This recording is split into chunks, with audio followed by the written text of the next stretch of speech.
You're nothing. You'll always be nothing. The Lycan King's words echoed across the moonlit gathering as Elena Whitmore felt every eye turned toward her, some pitying, most satisfied. This was the moment she'd been waiting for her whole life, the chance to finally belong. Instead, she got public humiliation from the most powerful wolf in the Northern Territories. But what happened next? The blood, the fire, the conspiracy that nearly destroyed them all, would prove that the weakest wolf in the room was the only one who could see the truth. If you want to know how a rejected nobody became the queen who changed everything, stay until the end. And hey, drop a comment with your city. I want to know where you're watching from. Hit that like button and let's get into this. The gathering of the 5 packs happened once a year, when the autumn moon hung fat and silver over the northern woods. It was supposed to be a celebration, a show of unity among the wolf packs that controlled the territory from the Canadian border down to the Bitterroot Mountains. But Elena Whitmore knew better. It was a pageant, a performance, a place where the strong paraded their strength and the weak tried to become invisible. She'd gotten pretty good at that last part. Elena stood near the edge of the clearing, partially hidden behind one of the massive Douglas firs that ringed the gathering site. The bonfire at the center threw wild shadows across the assembled wolves, some in human form, others shifted, their eyes glowing amber and gold in the firelight. Music drifted from somewhere, fiddles and drums playing the old songs that had survived longer than anyone could remember. Laughter, shouting, the particular energy that came from too many predators in one place, all of them pretending to be civilized. She watched a group from the Silver Ridge pack pass by, their matching leather jackets embroidered with their pack symbol, a mountain peak crowned with stars. They moved like they owned the ground they walked on. One of them, a girl about Elena's age with hair the color of honey, laughed at something her companion said, tossing her head back with casual confidence. Elena touched her own jacket, plain brown, no emblem, bought at a thrift store in Missoula 3 years ago. Her pack, the Whitmores, was too small to have symbols, too poor to have matching anything. They existed in the cracks between the big packs, barely tolerated, frequently forgotten. You gonna hide there all night? Elena turned to find Marcus approaching, 2 plastic cups in his hands. Her cousin, her only real friend at these things. He was built like their grandfather had been, broad-shouldered, thick-armed, with the kind of solid presence that suggested he could take a hit and keep moving.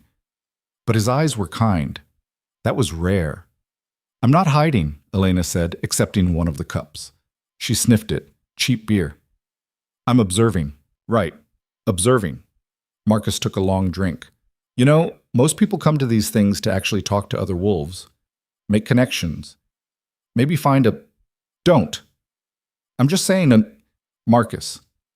She gave him a look. Don't. He raised his hands in surrender, sloshing beer onto his wrist. Fine, be lonely, see if I care. But he did care. That was the problem with Marcus. He believed she could be something other than what she was. He believed the Whitmore pack could rise above its station if they just tried hard enough, networked enough, proved themselves worthy enough.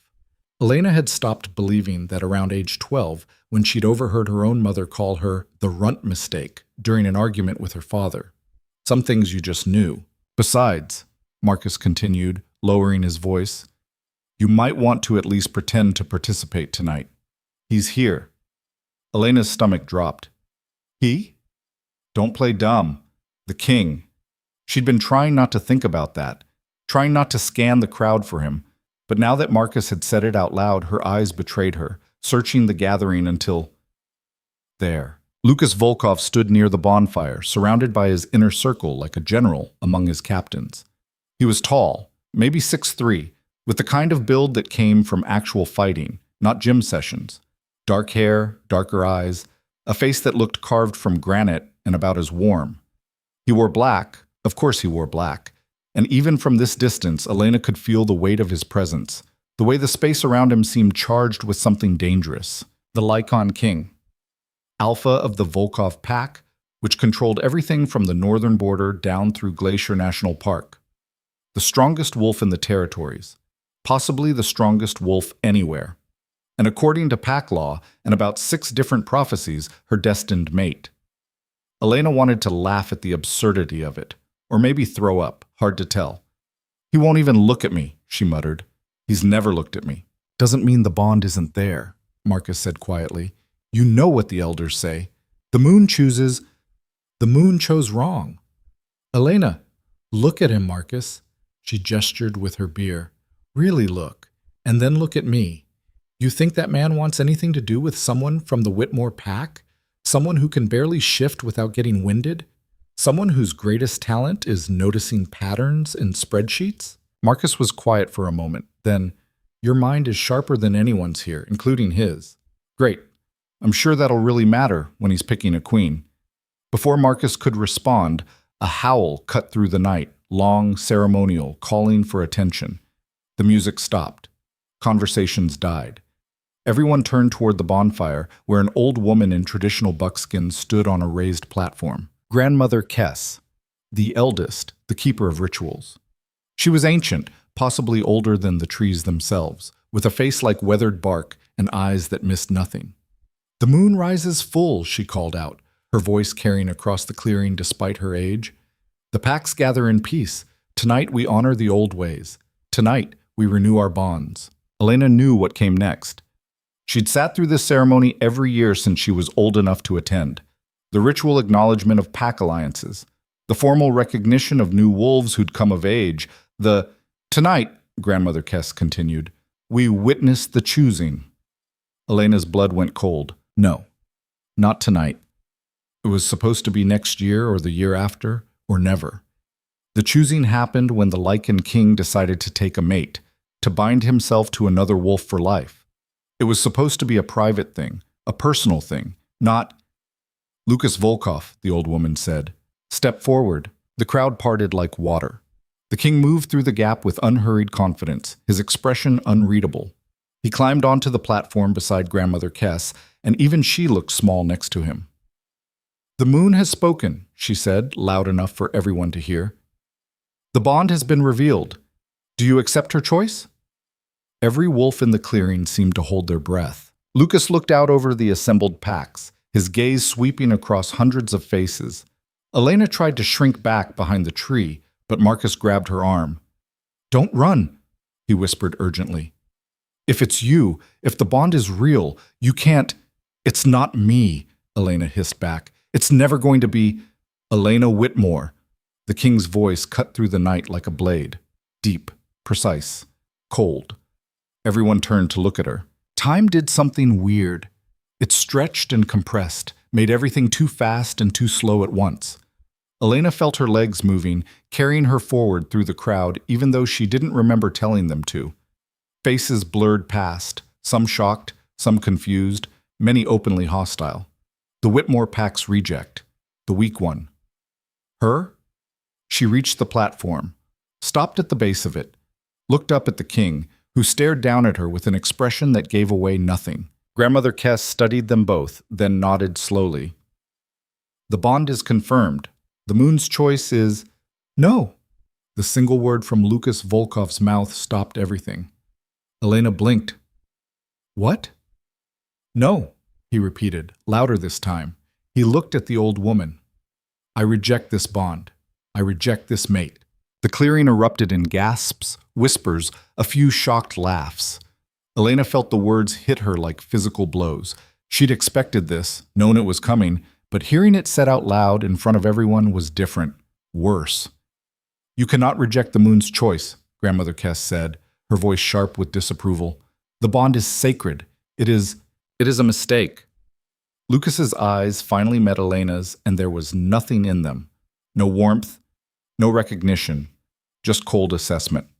Look at her. She's weak, small. She can barely shift. Her pack is nothing. She brings no strength, no alliance, no value. I will not bind myself to weakness.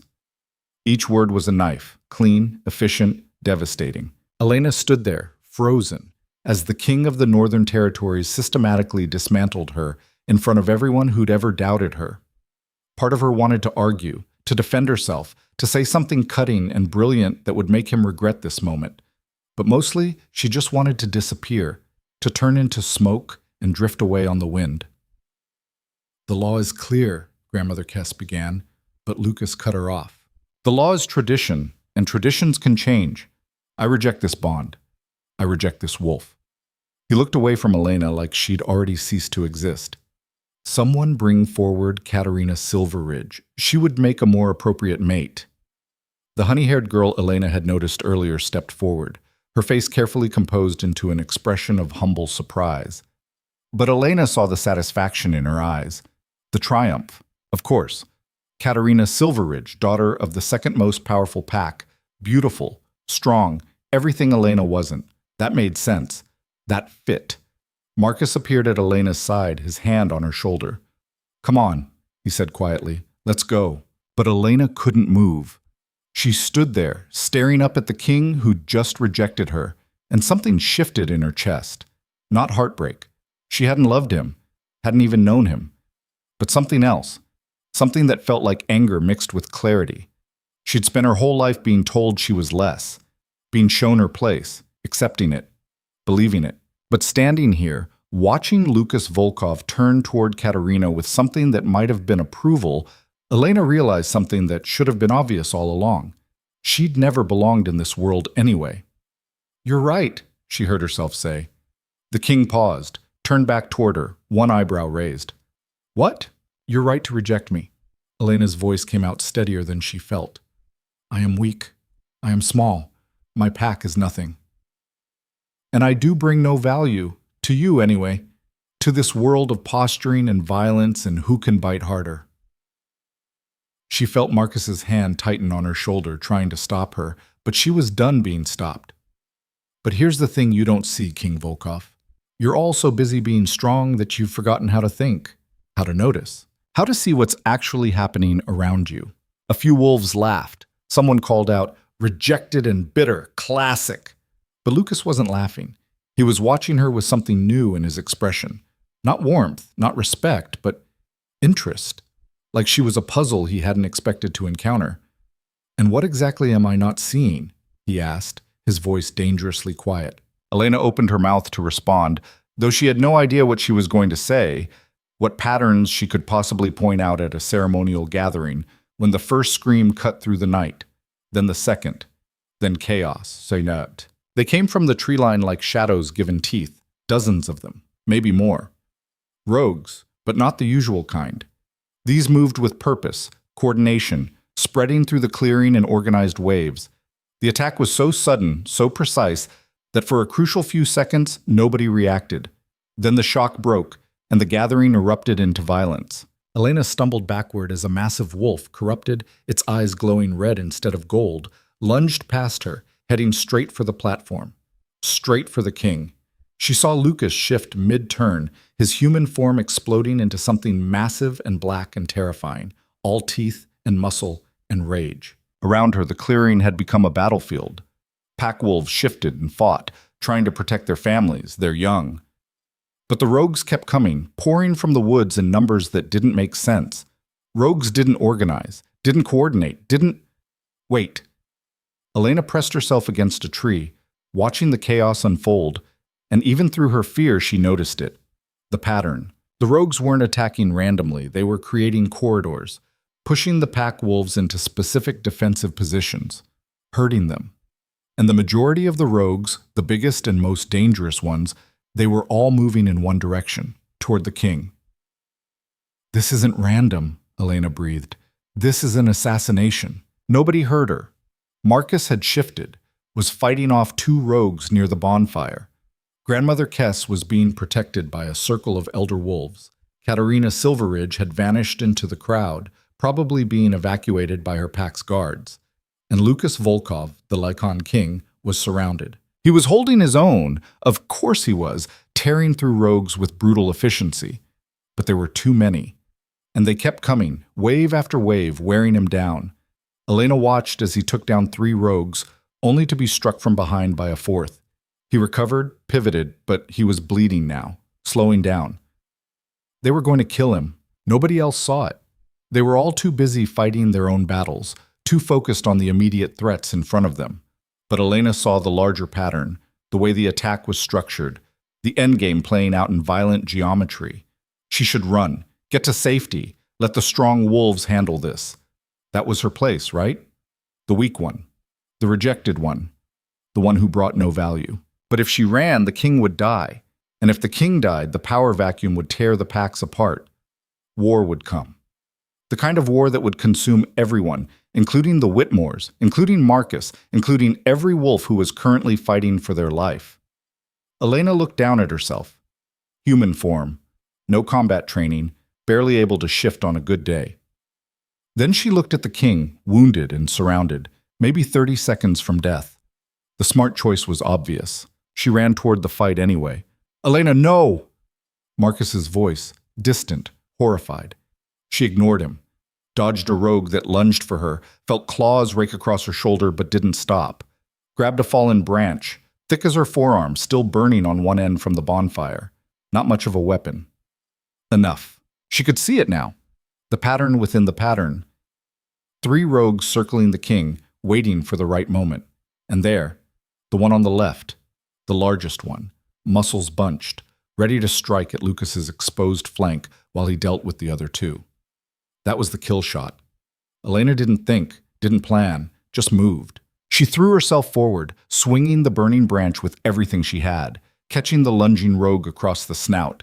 The impact jarred her arms, sent pain shooting through her shoulders, but the rogue's trajectory changed. Instead of hitting the king's flank, it crashed into one of its companions.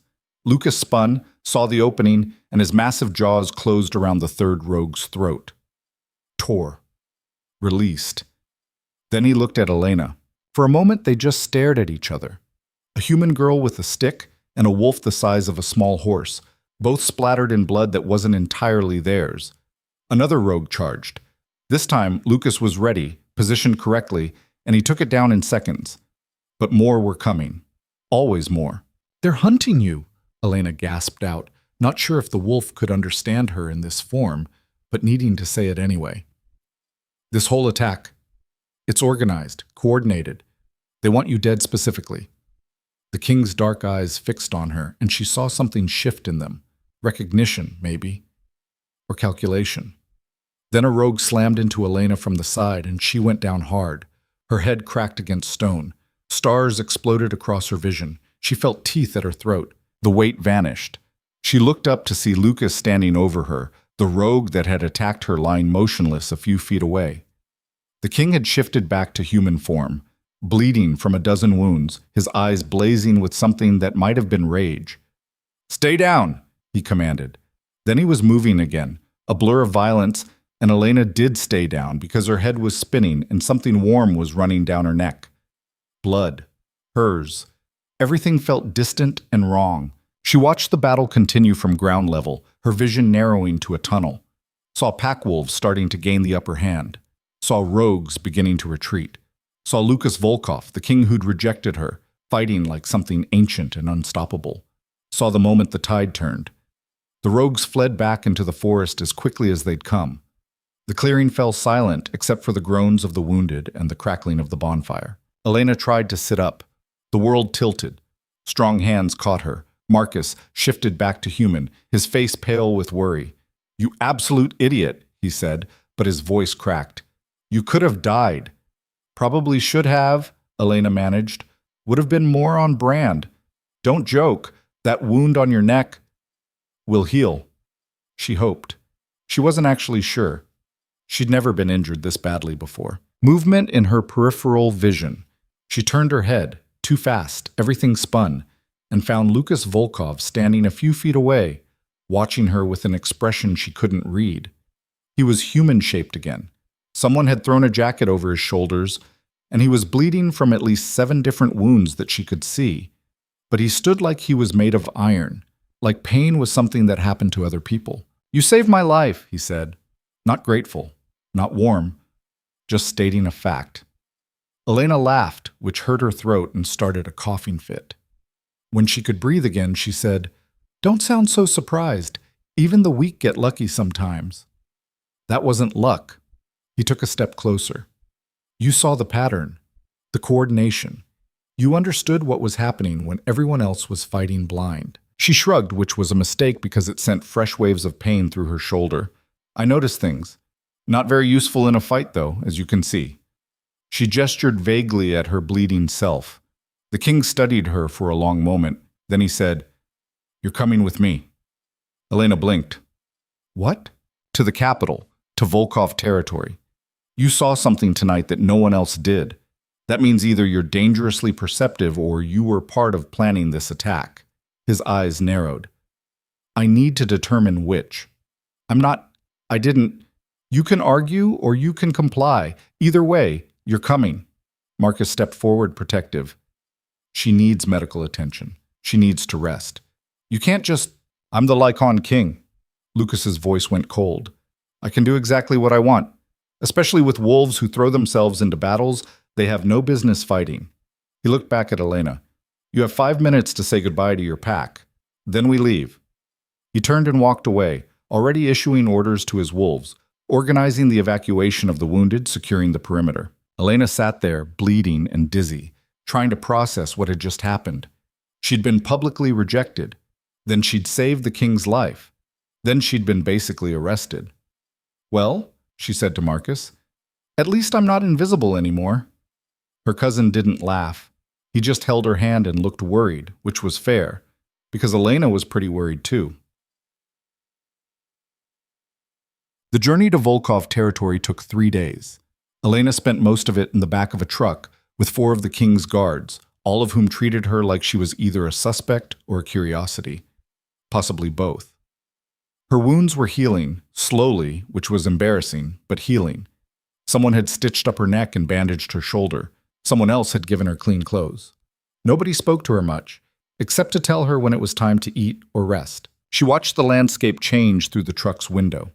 The gathering had been held in neutral territory, in the foothills where no pack claimed dominance. But as they traveled north, the mountains got bigger, the forest darker, the air colder. This was Volkov land, ancient and wild and dangerous. They arrived at the capital after sunset on the 3rd day. Elena had expected something different. Maybe a compound, maybe a fortress. What she found instead was a small city built into the side of a mountain, all stone and timber and impossible architecture that seemed to grow out of the rock itself. Lights glowed in hundreds of windows. Smoke rose from chimneys. It looked almost normal if you ignored the wolves patrolling every street and the sense of barely contained power that hung over everything. The truck stopped in front of a massive building at the city's center, part palace, part stronghold, all statement of dominance. The guards escorted Elena inside, through corridors lined with tapestries depicting historical battles, past rooms where wolves conducted business she didn't understand. Eventually, they reached a heavy door. One of the guards knocked. Enter, came Lucas's voice from inside. The door opened. The guards pushed Elena forward, then closed the door behind her, leaving her alone with the king. The room was sparse. A desk, bookshelves, maps covering one wall marked with territorial boundaries and symbols she didn't recognize. Lucas stood by the window, staring out at his city, wearing dark pants and a shirt that didn't quite hide all the bandages beneath. He didn't turn around when he spoke. Tell me about the pattern you saw. Elena swallowed, her throat still hurt. They weren't attacking the packs. They were moving the packs, creating pathways, all leading to you. How many rogues? I don't know, 50, 60, too many for a random attack. And they all moved with coordination. Not a question. Yes, like they'd been trained, like they had a plan. Now he did turn to face her, his expression unreadable. Rogues don't train, don't plan. They're mindless, driven by corruption and hunger. That's what we've always believed. Then either we've been wrong, Elena said quietly, or someone is controlling them. The silence that followed was heavy. Finally, Lucas moved to his desk, pulled out a map, spread it flat. Show me exactly where they came from, where they concentrated, every detail you remember. Elena approached the desk carefully, like she was approaching a wild animal. Studied the map. Started pointing out positions, trajectories, the patterns she'd seen in the chaos. The king watched her hands as she traced lines across the paper, watched her face as she explained.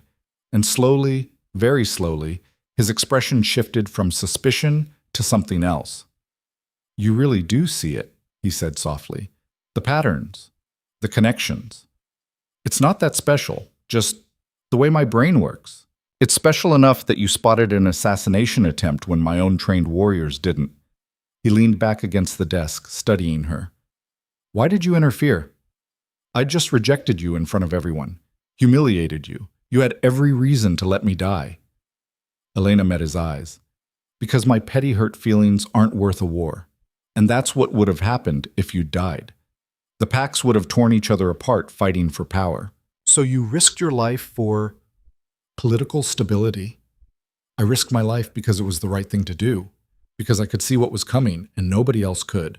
Because she stopped, frustrated with herself. Look, I don't expect you to understand. You're strong. You're powerful. You've probably never felt invisible or useless in your entire life. But I have. And maybe that's exactly why I noticed what everyone else missed. Because when you're nobody, you get really good at watching. Something flickered across the king's face. Not quite a smile. Not quite respect. But close to both. You're staying here, he said. What? No, I need to go home. My pack. Your pack will be fine. You're staying here until we figure out who organized that attack, and if more attempts are coming. He straightened up, suddenly every inch the king again. You'll be given quarters, protection, access to whatever you need. In exchange, you'll help me see what I'm missing, find the patterns, stop the next attack before it happens. I'm not a strategist. I'm not trained for... You saved my life with a burning stick and luck. Imagine what you could do with actual resources. Elena wanted to argue, wanted to refuse. But the truth was, she was curious. The attack had been too coordinated, too precise. Someone was out there planning something bigger. And if she was the only one who could see it... Fine, she said. I'll stay. For now. Good. Lucas moved to the door, opened it. The guards were waiting outside. Take her to the east wing. Guest quarters, not the cells, and have the healer check her wounds again. As Elena was led away, she heard the king's voice one more time, quieter, almost to himself. Maybe the moon knew what it was doing after all. She didn't respond, didn't know what to say to that. But as she followed the guards through the palace, through corridors filled with wolves who barely glanced at her, Elena felt something she hadn't felt in a long time. Purpose. She might be weak, might be rejected, might be nobody from nowhere, but she could see what others couldn't. And in a world full of blind predators hunting in the dark, maybe that was the most dangerous weapon of all. The quarters they gave her were nicer than anywhere she'd ever lived. High ceilings, a window that overlooked the mountain valley, furniture that didn't wobble when you touched it. Elena stood in the middle of the room and felt completely out of place. A healer came, an older woman named Iris with gentle hands and sharp eyes.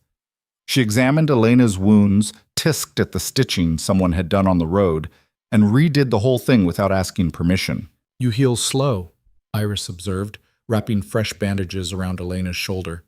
Unusual for a wolf your age. I'm unusual for a lot of reasons, Elena muttered. You'll need to shift soon. Helps the healing process. Elena tensed. I'm fine in this form. Iris gave her a look that said she'd heard every excuse before. Shifting isn't optional, girl. Your wolf needs to surface or the wounds will fester. Tomorrow morning, latest. After the healer left, Elena sat on the edge of the too comfortable bed and stared at her bandaged hands. Shifting. Right. Because that always went so well for her. The truth was, Elena could shift. Technically. But where most wolves transformed in seconds, smooth, powerful, instinctive, her shifts took minutes, were painful, left her exhausted and disoriented. Her wolf form was small, underdeveloped, nothing like the massive beasts the strong wolves became. Her mother used to say it was because Elena didn't want it enough, didn't embrace her nature. But Elena knew the real reason. She was broken, defective, wrong in some fundamental way that couldn't be fixed. She fell asleep still wearing her clothes, too tired to care, and dreamed of red-eyed wolves and burning forests, and a voice that kept saying, "You don't belong here," over and over until she woke up gasping. Morning came too early. Someone had left a tray of food outside her door. Bread, meat, fruit, more food than she'd normally eat in 2 days. She picked at it, her stomach tight with anxiety about what came next. A knock. Elena opened the door to find a young woman in combat gear, blonde hair pulled back in a severe braid, expression somewhere between bored and hostile. "I'm Vera," the woman said. "King's orders. I'm supposed to integrate you into palace operations. Try to keep up." She turned and walked away without waiting for a response. Elena grabbed her jacket and hurried after her, down corridors that all looked identical, past wolves who stared at her with undisguised curiosity or contempt. "Where are we going?" Elena asked. "Strategy room. The king wants you to review attack patterns from the last 6 months. See if you notice anything our actual trained analysts missed." Vera's tone made it clear what she thought of that idea. They descended a spiral staircase into what must have been the palace's lower levels. The air got colder. The stone walls were older here, marked with symbols that looked ancient. Finally, Vera stopped at a reinforced door, punched in a code, and pushed it open. The room beyond was chaos. Maps covered every surface, reports stacked on tables, photographs pinned to boards, connected by red string like something from a conspiracy theorist's nightmare. 3 wolves were already inside, all of them turning to stare as Elena entered. "This is her?"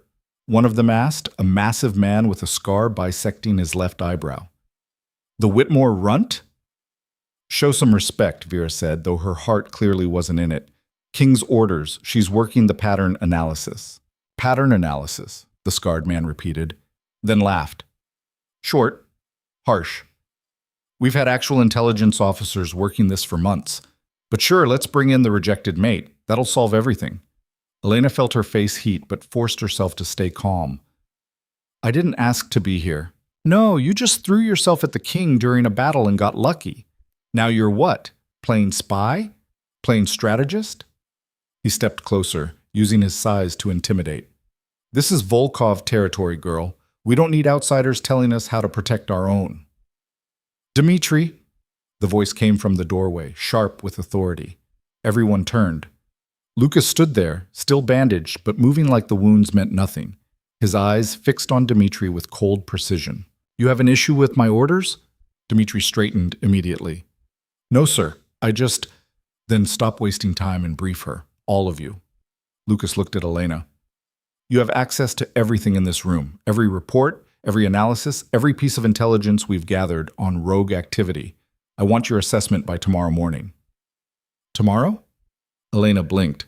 "That's like hundreds of reports." "Then you'd better start reading." He left. The silence that followed was uncomfortable enough to have weight. Dmitri muttered something in a language Elena didn't understand, then grabbed a stack of folders and dumped them on the table in front of her. "Fine. Here's 3 months of Border Patrol reports.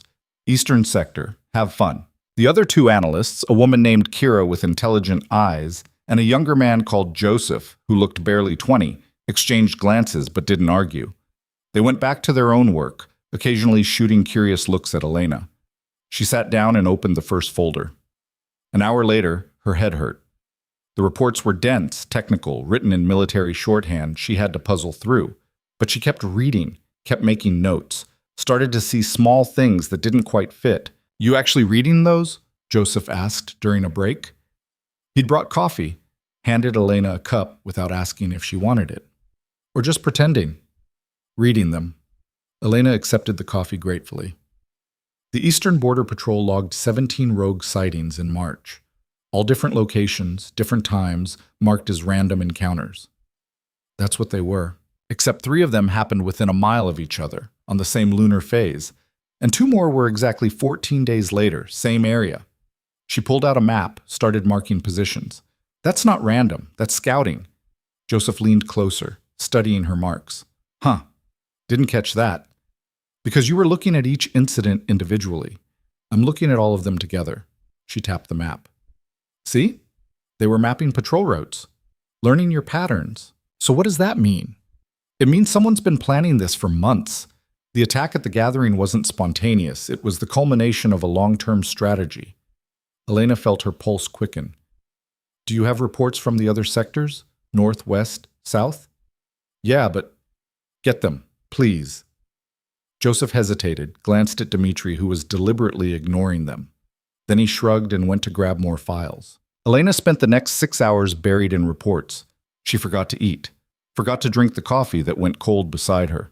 Just read and marked and connected, watching a pattern emerge that made her stomach sink. The other sectors showed the same thing: systematic probing, testing responses, learning schedules. But the Western border had something extra: repeated equipment failures, delayed shipments, communication blackouts. All of it documented as routine problems, bad luck, harsh terrain. But taken together, it looked deliberate. When the other analysts left for dinner, Elena stayed. When they came back, she was still there, surrounded by maps she'd pulled from storage, marked with color-coded pins she'd borrowed from Kira without asking. "You need to sleep," Kira said, not unkindly. "You look half dead." "Almost done." Elena stepped back from the largest map, studying it. "Look, tell me what you see." Kira approached slowly, studied the pins. "Rogue sightings. Different territories." "Different territories," Elena confirmed. "But watch the timing. The Eastern incidents happened first, 3 months ago, then Northern, 6 weeks ago. Western, 3 weeks ago. Southern, just last week. They're not random, they're systematic. Someone's been testing defenses all along the border, methodically working their way around Volkov territory. Testing for what? Weaknesses, gaps in patrol coverage, response times." Elena pointed to a cluster of pins near the western border. "Here. This area had the most concentrated activity. And according to the reports, it's also where you've had supply issues, delays in getting reinforcements, equipment failures, communication problems. That's just bad luck. Remote area, harsh terrain, or sabotage." Elena met Kira's eyes. "What if someone's been deliberately weakening specific sections of your defenses, creating vulnerabilities?" Kira stared at the map for a long moment. Her expression shifted from skepticism to concern. "The western sector is commanded by Marcus Volkov, the king's cousin. He's been requesting additional resources for weeks." "What if he's not the problem?" Elena said quietly. "What if someone wants him to look like the problem? Make him seem incompetent, unreliable, so when the real attack comes, nobody listens to his warnings?" That's a lot of assumptions based on some coincidental timing. Is it coincidental that the rogues at the gathering knew exactly where to strike? That they moved with military precision? That they targeted the king specifically while everyone else was just collateral? Elena's voice rose with frustration. "You've been analyzing individual incidents. I'm looking at the whole picture, and the whole picture says someone inside your organization has been feeding intelligence to whoever's controlling those rogues. You're talking about a traitor. I'm talking about the only explanation that makes sense." Kira looked at the map again, her jaw tight. Then she said, "I need to get the king. It's past midnight. I need to get the king right now." She left at a run. Elena stood alone in the strategy room, surrounded by evidence of a conspiracy she barely understood, and wondered if she'd just painted a target on her own back. Lucas arrived 15 minutes later, wearing training clothes, his hair damp like he'd been sparring. Vera was with him, and Dmitri both looking annoyed at being summoned. But when they saw the maps, the careful documentation Elena had assembled, their expressions changed. "Show me," the king said without preamble. Elena walked him through it. The systematic scouting, the timing patterns, the concentrated activity near the western border, the equipment failures that lined up too perfectly with rogue movements. He listened without interrupting, his expression unreadable. When she finished, he studied the map in silence that stretched uncomfortably long. Then, "You found this in 6 hours." "I found the pattern. I can't prove who's behind it." "The pattern is enough." He turned to Dmitri.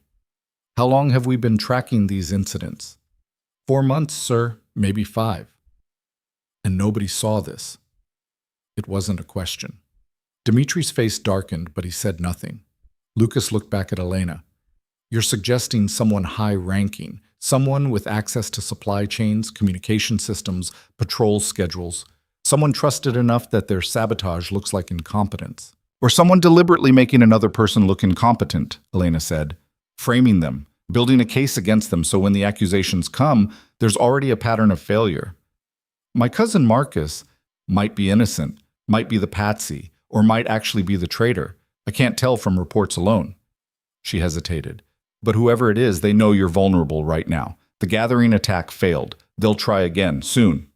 "How soon?" "I don't—" The explosion shook the entire palace. Elena grabbed the table as the floor tilted. Books crashed from shelves. The lights flickered, died, came back dimmer than before. Somewhere above them, alarms started screaming. Lucas was already moving, heading for the door. "Vera, secure the witness. Dmitri with me. Kira, Joseph, lock this room down. We need this evidence intact." "Wait!" Elena started, but Vera grabbed her arm, already pulling her toward the door. They ran through corridors filling with smoke. Wolves rushed past them, some shifted, some human, all heading toward the source of the explosion. Vera dragged Elena in the opposite direction, up a different staircase, away from the chaos, toward the eastern wing. "What's happening?" Elena gasped. "Attack! Inside the palace!" Vera's grip was iron. "They're getting bolder. The evidence, the strategy room, is in the east wing, where the explosion hit." Vera's voice was grim. "That's not a coincidence." They reached a reinforced door. Vera punched in a code, shoved Elena inside a small room with stone walls and no windows. A safe room. A cell. "Stay here. Don't open this door for anyone except me or the king." "Vera, I mean it. Trust no one else. If what you found is true, the traitor could be anyone." She pulled a knife from her belt, pressed it into Elena's hand. "Just in case. You think I can fight off wolves with a knife? I think you're smarter than you look. Use that brain. Stay alive." She slammed the door. Elena heard locks engaging, heavy bolts sliding into place, then running footsteps fading away. Then silence. She was alone in a stone box while the palace burned. Elena paced the small space, her heart racing. She could hear distant sounds, shouting, the clash of combat, more explosions. Smaller than the first, but closer. The whole palace was under siege. She looked at the knife in her hand. Standard military issue, well-maintained, sharp enough to be deadly if you knew what you were doing. Elena didn't know what she was doing, had never trained for combat, had spent most of her life avoiding conflict entirely. But she'd also thrown herself into a battle to save a king who'd rejected her, had crawled through ventilation shafts and analyzed military intelligence, and survived things that should have killed her. Maybe she was more capable than anyone, including herself, had ever believed. Minutes crawled by. Maybe an hour. Hard to tell without windows or clocks. The sounds of fighting ebbed and flowed like a tide. Sometimes close enough that she could hear individual voices. Sometimes distant enough that she wondered if it was over. Then she heard it. Footsteps outside the door. Multiple people. Moving with purpose. "Elena Whitmore." A man's voice, muffled by the thick door. Unfamiliar. "We know you're in there. Open up." Elena pressed herself against the far wall, knife gripped tight. "Who are you?" "Friends. We're evacuating non-combatants. The king sent us to retrieve you." "The king told me to stay here." "The situation's changed. The East Wing is compromised. We need to move you to a more secure location." The voice was calm, reasonable. "Please, we don't have much time." Elena's mind raced. Vera had said trust no one. But if the East Wing was really compromised, staying here could be suicide. The safe room was designed to hold against assault, but for how long? And what if the attackers set fire to this section? She'd be trapped, would suffocate in the smoke. "How do I know the king sent you?" she called out. A pause, then, "He said to tell you the moon knew what it was doing. You'd understand." Elena's blood went cold. Those were his words. From the night of the gathering, words no one else should know, unless someone had been listening, unless the traitor had been close enough to hear. "Vera's supposed to come get me," Elena said, stalling. "Where is she?" Another pause, longer this time. "Vera's dead, throat torn out in the west corridor. We found her 3 minutes ago. I'm sorry." The words hit like a physical blow. Vera, who'd been hostile but professional, who'd given Elena a knife and told her to stay alive. Dead. "I need proof," Elena said, her voice shaking. "I need to see the king's seal, or hear his voice, or—" "We don't have time for this." The reasonable tone vanished, replaced with cold efficiency. "Open the door, or we blow it. Your choice. Either way, you're coming with us." Elena backed up until she hit the far wall, looked around the room desperately. No weapons except the knife. No escape route. Just stone walls and a reinforced door she couldn't possibly defend. But there was a ventilation grate in the ceiling, small. Probably too small for most wolves. But she was small. That's what everyone always said, right? Too small, too weak, useless. Maybe for once that would save her. She dragged the room's single chair beneath the grate, climbed up, started working at the screws with the knife's tip. They were tight, corroded with age, but she was desperate. One came loose, then another. Time's up. The explosion was deafening in the confined space. The door blew inward, smoke and debris filling the room. Elena yanked the last screw free as figures poured through the ruined doorway. "She's on the chair!" Elena shoved the grate up and pulled herself into the ventilation shaft. It was tight, claustrophobic, barely wide enough for her shoulders. She heard someone grab for her legs, felt fingers close around her ankle.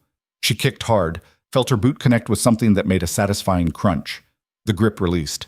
She scrambled forward into the darkness of the shaft, crawling as fast as she could, her wounded shoulder screaming protest. "Get her!" "She's too small, I can't fit." "Then go around, cut her off at the next junction." Elena crawled through darkness, her breath echoing in the metal shaft. She had no idea where she was going, no idea how to navigate the palace's ventilation system, just kept moving forward, taking turns when she reached them, trying to put distance between herself and the voices behind her. The shaft branched. She went left. Crawled another 30 feet. The metal beneath her hands was getting hot. She smelled smoke. The fires were spreading through the palace infrastructure. Another grate appeared ahead, dim light filtering through. Elena approached it carefully, looked down into the room below. The throne room. And it was full of wolves locked in brutal combat. She recognized some of them. Dmitri, fighting 3 rogues at once, his movements efficient and deadly. Kira, wounded but still standing, protecting Joseph, who seemed to be trying to barricade one of the entrances. Others she didn't know, all engaged in desperate battle. And in the center of it all, a massive black wolf, Lucas, tearing through enemies with brutal efficiency. Even from above, Elena could see he was wounded. Blood matted his fur. He moved with slight hesitation on his left side, but he kept fighting, kept destroying anything that came close. As Elena watched, a rogue managed to slip past the king's guard, raised a blade that gleamed with something dark and oily, poisoned. The rogue was behind him. Lucas didn't see it, too focused on the 3 enemies in front of him. "Behind you!" Elena screamed before she could stop herself. The king spun, caught the rogue's wrist in his jaws, crushed bone. The blade clattered to the floor, but the distraction cost him. Another attacker lunged, caught him across the ribs with claws that left deep furrows. Blood sprayed. Lucas went down. Elena didn't think, just kicked the grate free and dropped through. She landed badly, her ankle twisting, pain shooting up her leg. But she was already moving, grabbing a fallen sword from the floor, heavy, awkward in her hands, designed for someone twice her size, but sharp. The rogue standing over the fallen king turned toward her, surprised. "You're supposed to be secured," it said. Its voice was wrong, too human, too intelligent for a corrupted rogue. "Yeah, well, I don't follow orders very well." She swung the sword with everything she had. No technique, no training, just desperation and rage and fear. The blade caught the rogue across the arm, made it stumble back. It wasn't enough. The rogue recovered fast, lunged toward her with claws extended. Lucas surged to his feet, shifted mid-rise, and his human hands closed around the rogue's throat.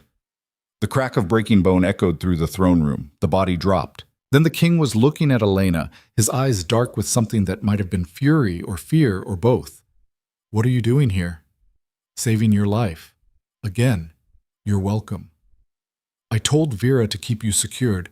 Vera's dead." The words came out flat, hard. "They killed her. Then they came for me. I escaped through the vents." His expression shifted.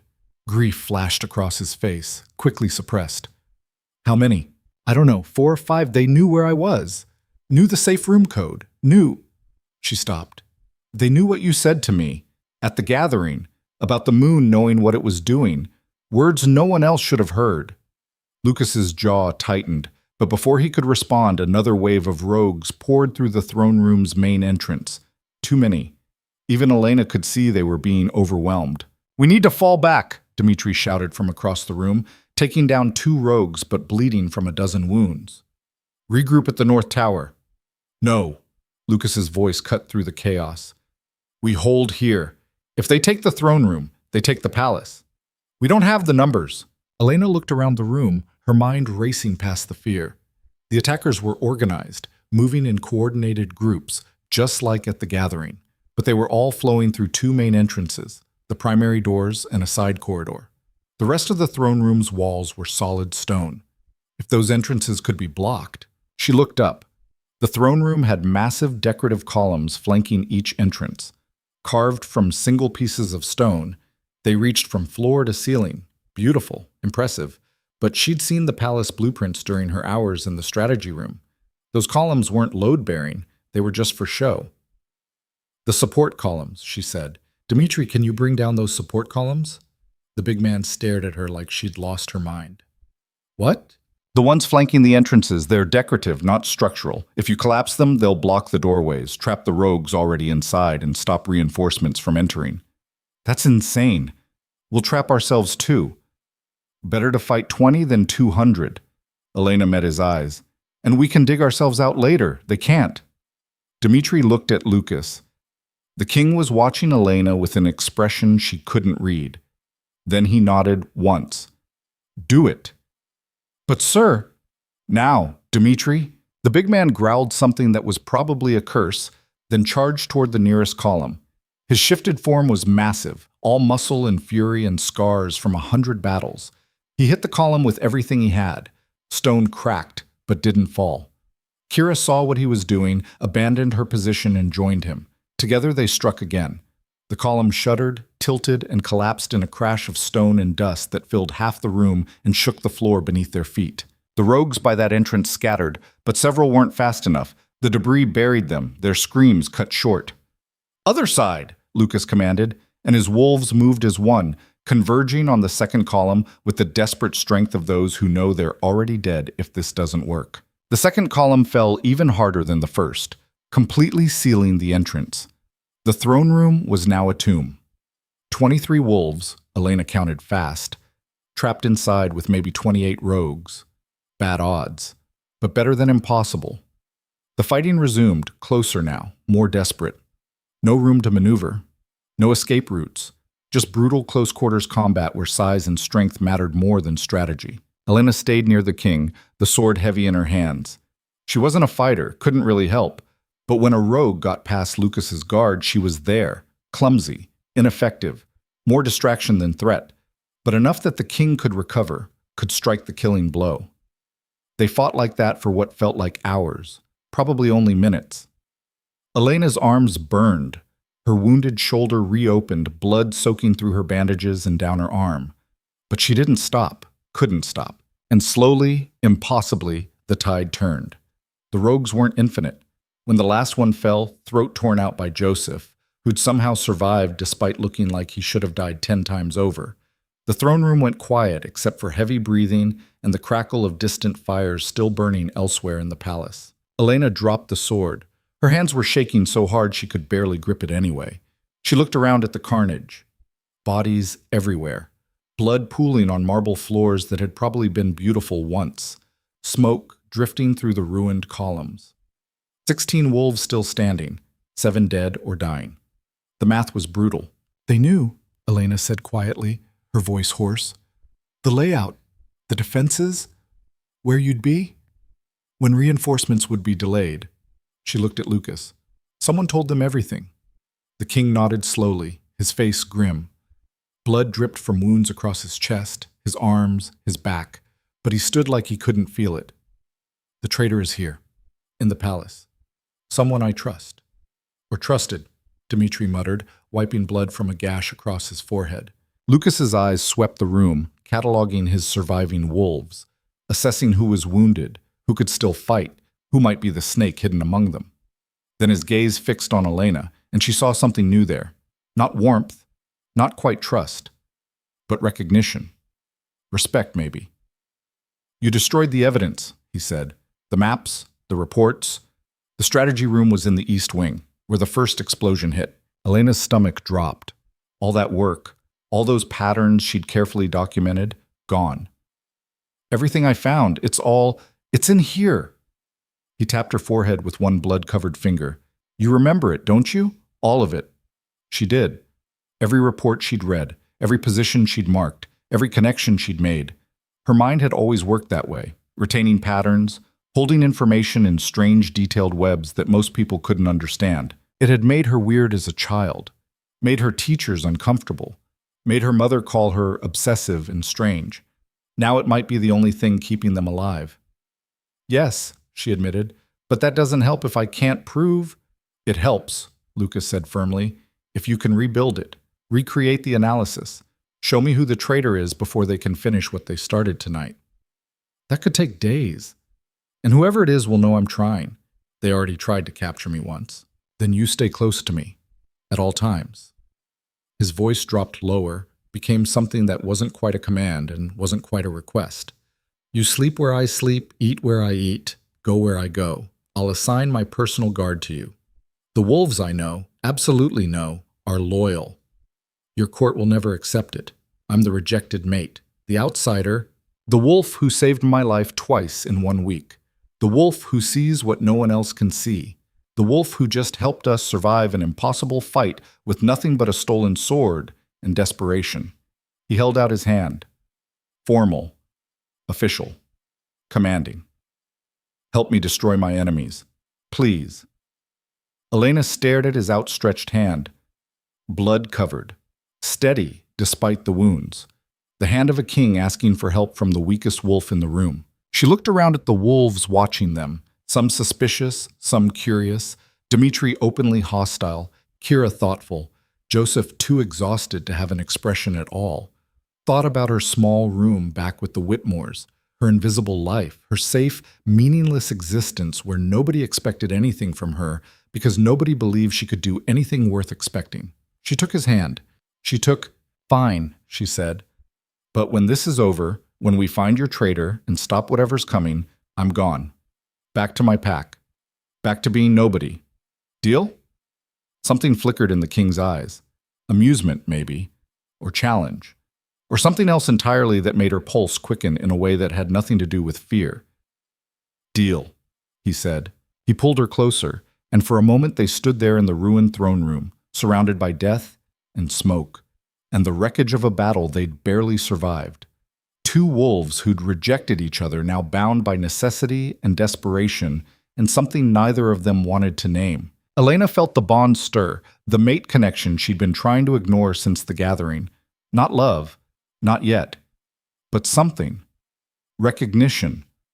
A thread connecting them that grew stronger every time they fought side by side, every time one of them saved the other's life. She told herself it didn't matter. This was temporary, strategic, nothing more. But when Lucas's hand tightened on hers, when his eyes met hers with an intensity that made her forget how to breathe, Elena wondered if she was lying to herself, if maybe the moon really had known what it was doing after all. "Come on," the king said, his voice rough with exhaustion and pain. "We have work to do, and not much time to do it." They left the throne room together, stepping over bodies and debris, walking into an uncertain future where enemies hid in plain sight and trust was a luxury neither of them could afford. Behind them, in the shadows where the fallen columns had created pockets of darkness, something moved. A wolf Elena hadn't counted in her tally of survivors, a presence she hadn't noticed in the chaos of battle. It watched them leave with eyes that gleamed with intelligence, with calculation. Then it slipped away into the smoke, disappearing through a crack in the rubble that shouldn't have been large enough for anything bigger than a rat, carrying news to someone who'd been waiting, someone who'd planned for this, someone who knew that even failed attacks could serve a purpose if they pushed the pieces into the right positions. The game, it seemed, was far from over. In fact, it was just beginning. The king's quarters were not what Elena expected.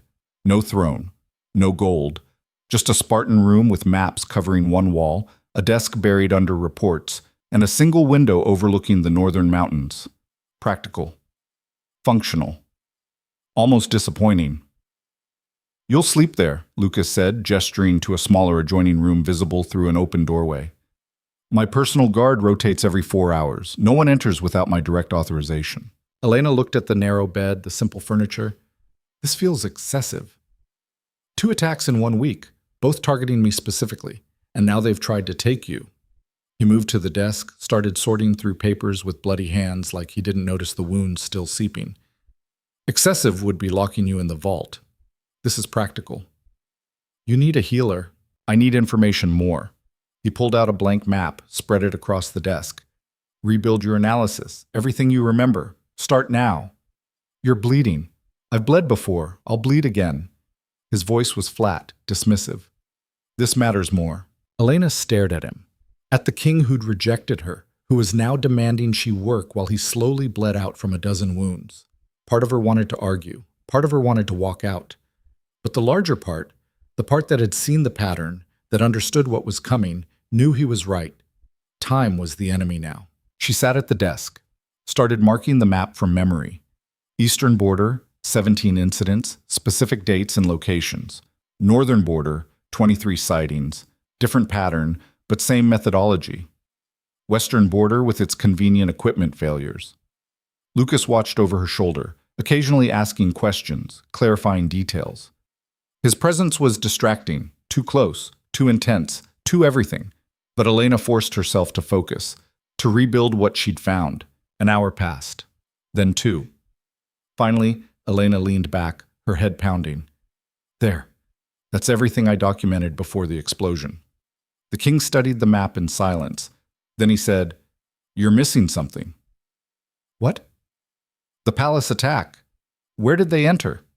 How did they know the safe room location? How did they coordinate with the throne room assault? He tapped the desk.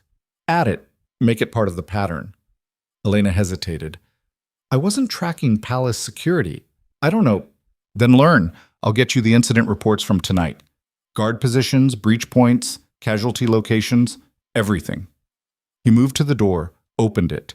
2 wolves stood outside, both massive, both armed, both watching Elena with suspicion. Bring me every report from tonight's attack, and send Iris, with bandages and whatever else she needs.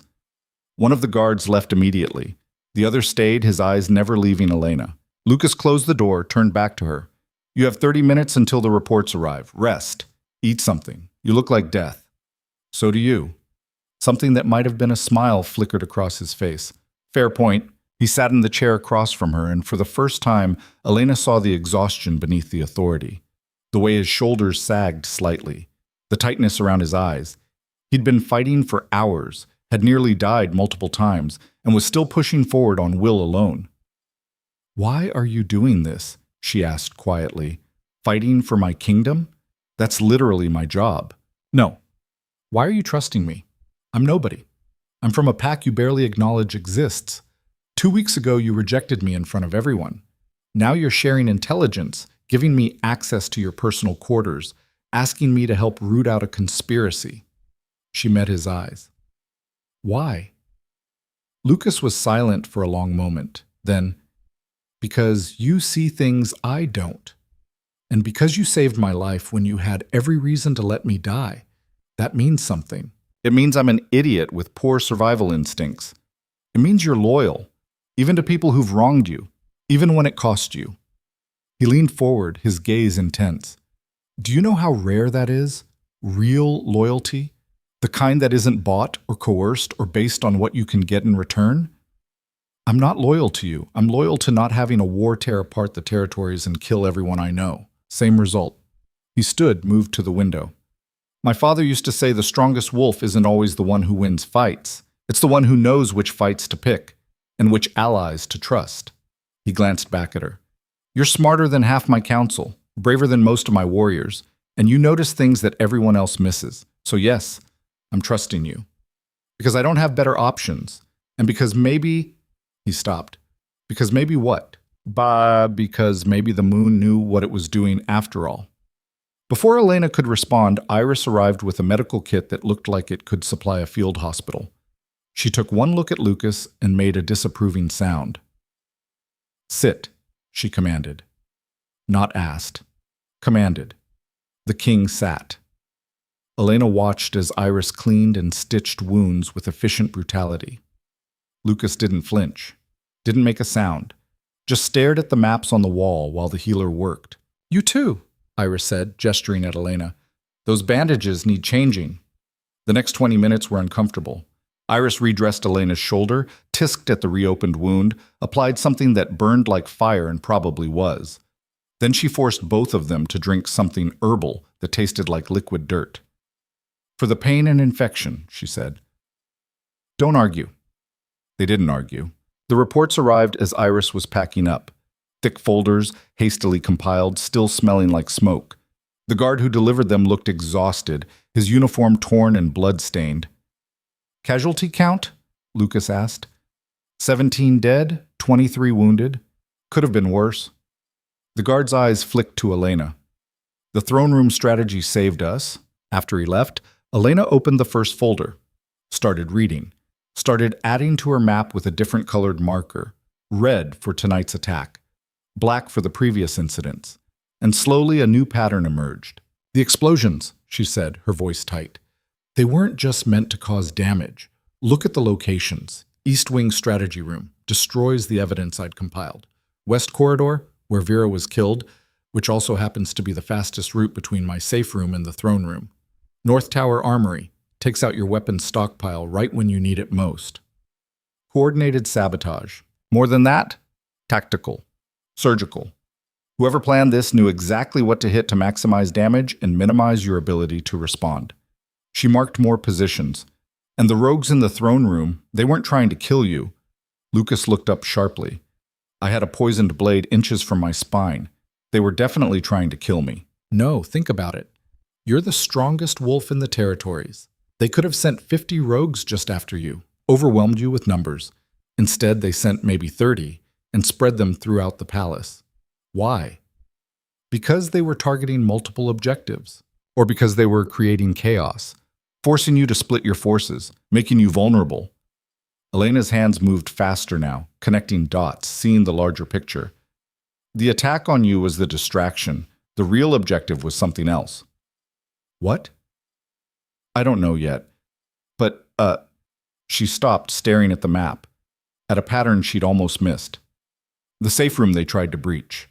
The code they used. How did they get it? Those codes are changed weekly.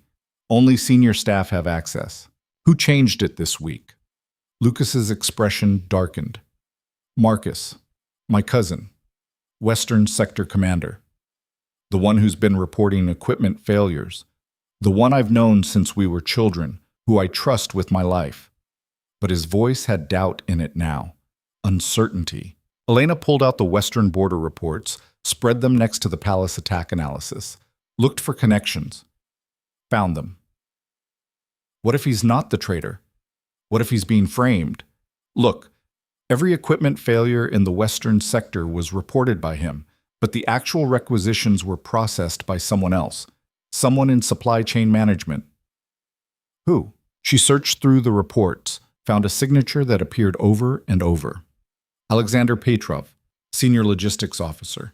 He's approved or denied every request Marcus made in the last 3 months. Alex has been with us for years. Lucas stopped, grabbed another folder, started flipping through pages. He was at the gathering. He helped coordinate the ceremonial setup. So he knew the layout, knew where you'd be, knew security positions. And he's here now, in the palace. He evacuated to the North Tower with the other senior staff when the attack began. The king stood abruptly. I need to question him, now. Wait, Elena caught his arm. If he is the traitor, and you confront him directly, he'll know we're on to him. He'll either run or accelerate whatever he's planning. We need proof first. We have circumstantial evidence, pattern analysis. That's not proof. Then get proof. Send someone to search his quarters, his office. Look for communications, payments, anything connecting him to the rogues. Do it quietly. Don't let him know we suspect. She met his eyes. And keep me out of it. If he learns I'm the one who identified the pattern, I become a target again. Lucas studied her face. You're not just smart. You think tactically. I think like someone who's spent their whole life being underestimated.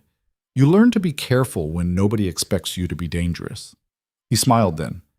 Actually smiled. Small, brief, but genuine.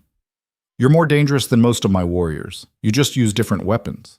Before Elena could respond, a commotion erupted outside the door, shouting, the sound of a scuffle. Then the door burst open and Dmitri stumbled in, bleeding from a fresh wound across his face, dragging someone behind him. Marcus Volkov.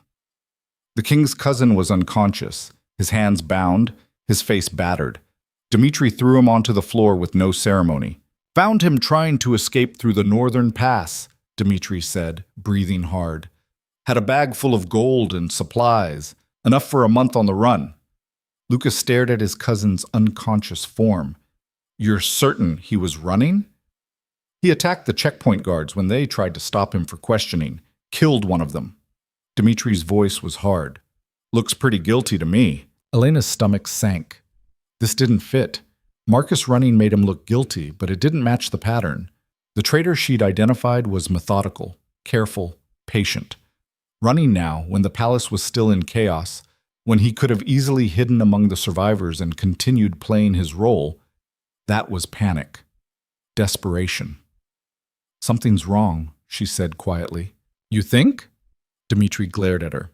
The Western Sector commander tried to flee after an attack that conveniently targeted his equipment reports. That's pretty straightforward. It's too straightforward. Elena moved closer to Marcus, studied his injuries. These aren't defensive wounds. Look, he's been beaten before he got to the checkpoint, and his hands, those rope burns. He was tied up recently, then freed, or he freed himself. So someone wanted him to run. Someone set this up to make him look guilty. She looked at Lucas. Where was he during the attack? Western Tower, coordinating reinforcements. The king's voice was carefully neutral. Multiple witnesses confirmed it. Then search him. See what he was actually carrying. Dimitri dumped the bag onto the floor. Gold, as promised. Supplies. And a leather folder that Elena recognized immediately. The same type used for classified military documents. She opened it. Found reports inside. Western Sector patrol schedules. Supply chain manifests. Communication protocols. Everything someone would need to sabotage operations and make it look like incompetence. These are copies, she said. Official documents. He couldn't have compiled this himself. He wouldn't have access to communications outside his sector. Someone gave him these. Someone who wanted him to have evidence of sabotage. Evidence that would convict him if he was caught. Or he stole them, Dimitri said. Traitors do that. Traitors don't beat themselves up and tie their own hands before making an escape. Elena's frustration was building. Use your brain. This is a frame job. Someone's sacrificing Marcus to protect themselves. Marcus groaned, started to regain consciousness. His eyes opened slowly, unfocused. When he saw Lucas, he tried to sit up, failed. Cousin, he slurred. They took her. You have to... Who took who? Lucas knelt beside him. Sonia, my mate. They grabbed her during the attack, said they'd kill her unless I... He trailed off, his eyes closing again. Unless you what? Unless I ran. Made it look like I was fleeing. Gave you a traitor to chase while... Marcus's head lolled to the side. While they complete the real plan. Silence filled the room. Elena's mind raced. Sonia Volkov, Marcus's mate. A leverage point. A way to control him, manipulate him, make him do exactly what the real traitor wanted. It's a diversion, she said. All of this. The attacks, the evidence against Marcus, everything. It's meant to keep us looking in the wrong direction while they prepare something bigger. What could be bigger than attacking the palace? Dimitri demanded. Elena pulled out her map again, stared at all the patterns she'd identified. The systematic border testing. The coordinated sabotage. The throne room assault that wasn't really an assassination attempt. And suddenly, with horrible clarity, she saw it. The capital city, she breathed. They're not trying to kill the king. They're trying to take the entire city. The attacks on the palace weren't the endgame. They were reconnaissance, testing your defenses, your response times, your vulnerabilities. And while we've been focused on internal threats and traitors, they've been positioning forces outside. She grabbed different colored markers, started marking new positions on the map based on the rogue sighting patterns from the past 6 months. Drew lines showing likely approach routes, calculated based on typical rogue movement speeds in the lunar cycle. If I'm right, and they've been building forces at these staging points, and they move with the new moon, which is tomorrow night, they could have 200 rogues hitting the city from 4 directions simultaneously. She looked up at Lucas. You've been bleeding your forces dry defending the palace, pulling guards from the outer walls, consolidating your position, exactly what they wanted you to do. That's speculation, Dimitri said, but his voice had lost its certainty. It's pattern recognition. It's what I do. Elena's hands were shaking. And if I'm wrong, you lose nothing by reinforcing the walls. But if I'm right, and you do nothing, you lose everything. Lucas stood slowly. looked at his unconscious cousin, at the map, at Elena. If you're right, we have less than 24 hours to prepare. If she's right, Dmitri said, then we're already dead. We don't have the numbers to defend against that kind of assault, not after tonight's losses. Then we call in allies, the other packs. Which will take days. We don't have days. The king's jaw tightened. Then we get creative. He moved to the door, yanked it open. Get me the surviving senior staff, all of them. War Council in 10 minutes. He glanced back at Elena. You're coming too. I'm not military. You see what they don't. That makes you more valuable than 100 soldiers right now. He hesitated. Please. Elena had never heard the Lycan King say please to anyone. She nodded. The War Council convened in what was left of the throne room, the rubble cleared just enough to make space. 15 wolves gathered, all of them exhausted, wounded, suspicious. They stared at Elena like she was an intruder at a funeral. Lucas didn't waste time. We have intelligence suggesting a major assault on the city. Tomorrow night. Potentially 200 rogues, 4-point coordinated attack. I need defensive options. The room erupted in arguments. Half thought it was impossible. The other half thought it was suicide to even try defending against those numbers. Elena stood to the side, watching, learning their faces, their reactions, and noticing one person who didn't argue, who just sat quietly, watching Lucas with an expression that didn't quite match the situation. Alexander Petrov, the logistics officer whose signature was all over the Western Sector sabotage. He looked calm, too calm for someone whose city was about to be overrun. Elena caught Lucas's eye, tilted her head slightly toward Petrov. The king's gaze shifted, held for a moment, then moved on without reaction. But she saw his hand move to his belt, touching the knife there. Ready. We could collapse the northern pass, someone suggested. Force them to attack from 3 sides instead of 4. That cuts off our own escape route, another argued. We could evacuate the civilians to the southern strongholds. Not enough time. And it would look like weakness. Elena listened to them argue in circles. They were thinking tactically, but not strategically, seeing individual problems without understanding the larger pattern. You're playing their game, she said quietly. Everyone stopped talking, turned to stare at her. Excuse me? A wolf she didn't recognize, older, scarred, clearly used to being heard. Who are you two? She's the reason half of you are still alive, Lucas cut in, and she's seen more of the enemy's strategy than anyone in this room. So listen. The room went silent, though the hostility was palpable. Elena stepped forward, her heart hammering. You're reacting to the threat they want you to see. A massive rogue army attacking the city. So you're thinking about walls and choke points and how to defend. But that's what they expect. That's what they've been conditioning you to do for 6 months. React defensively, consolidate your forces, pull back into a defensive posture. And what else would you suggest? The scarred wolf asked with thinly veiled contempt. We attack them first with our decimated forces? No. We make them question their intelligence. We make them think they've been discovered. She moved to the map someone had spread on a makeshift table. They've been scouting your defenses for months, learning your patterns. They know how you deploy guards, how you respond to threats, where your weaknesses are. So change everything, completely. Make their intelligence worthless. How? Lucas asked, his voice thoughtful. Fake a full evacuation. Make it look like you're abandoning the city. Move civilians out in obvious, visible convoys. Pull guards from the walls. Create the appearance of panic and retreat. She traced routes on the map. But actually, you're repositioning. Moving your forces to unexpected locations. Setting traps in the routes they'll think are undefended. That's insane, someone muttered. It's also our only chance, Kira said from the corner. She looked exhausted but engaged. If they have the numbers she's suggesting, a conventional defense fails. But if we can surprise them, make them fight on uncertain ground, we still don't have enough wolves, Dmitri interrupted. Then we use the terrain. The city was built into a mountain for a reason. Narrow streets, vertical advantages, enclosed spaces that negate numerical superiority. Elena's mind was racing now, seeing possibilities. And we don't fight to win.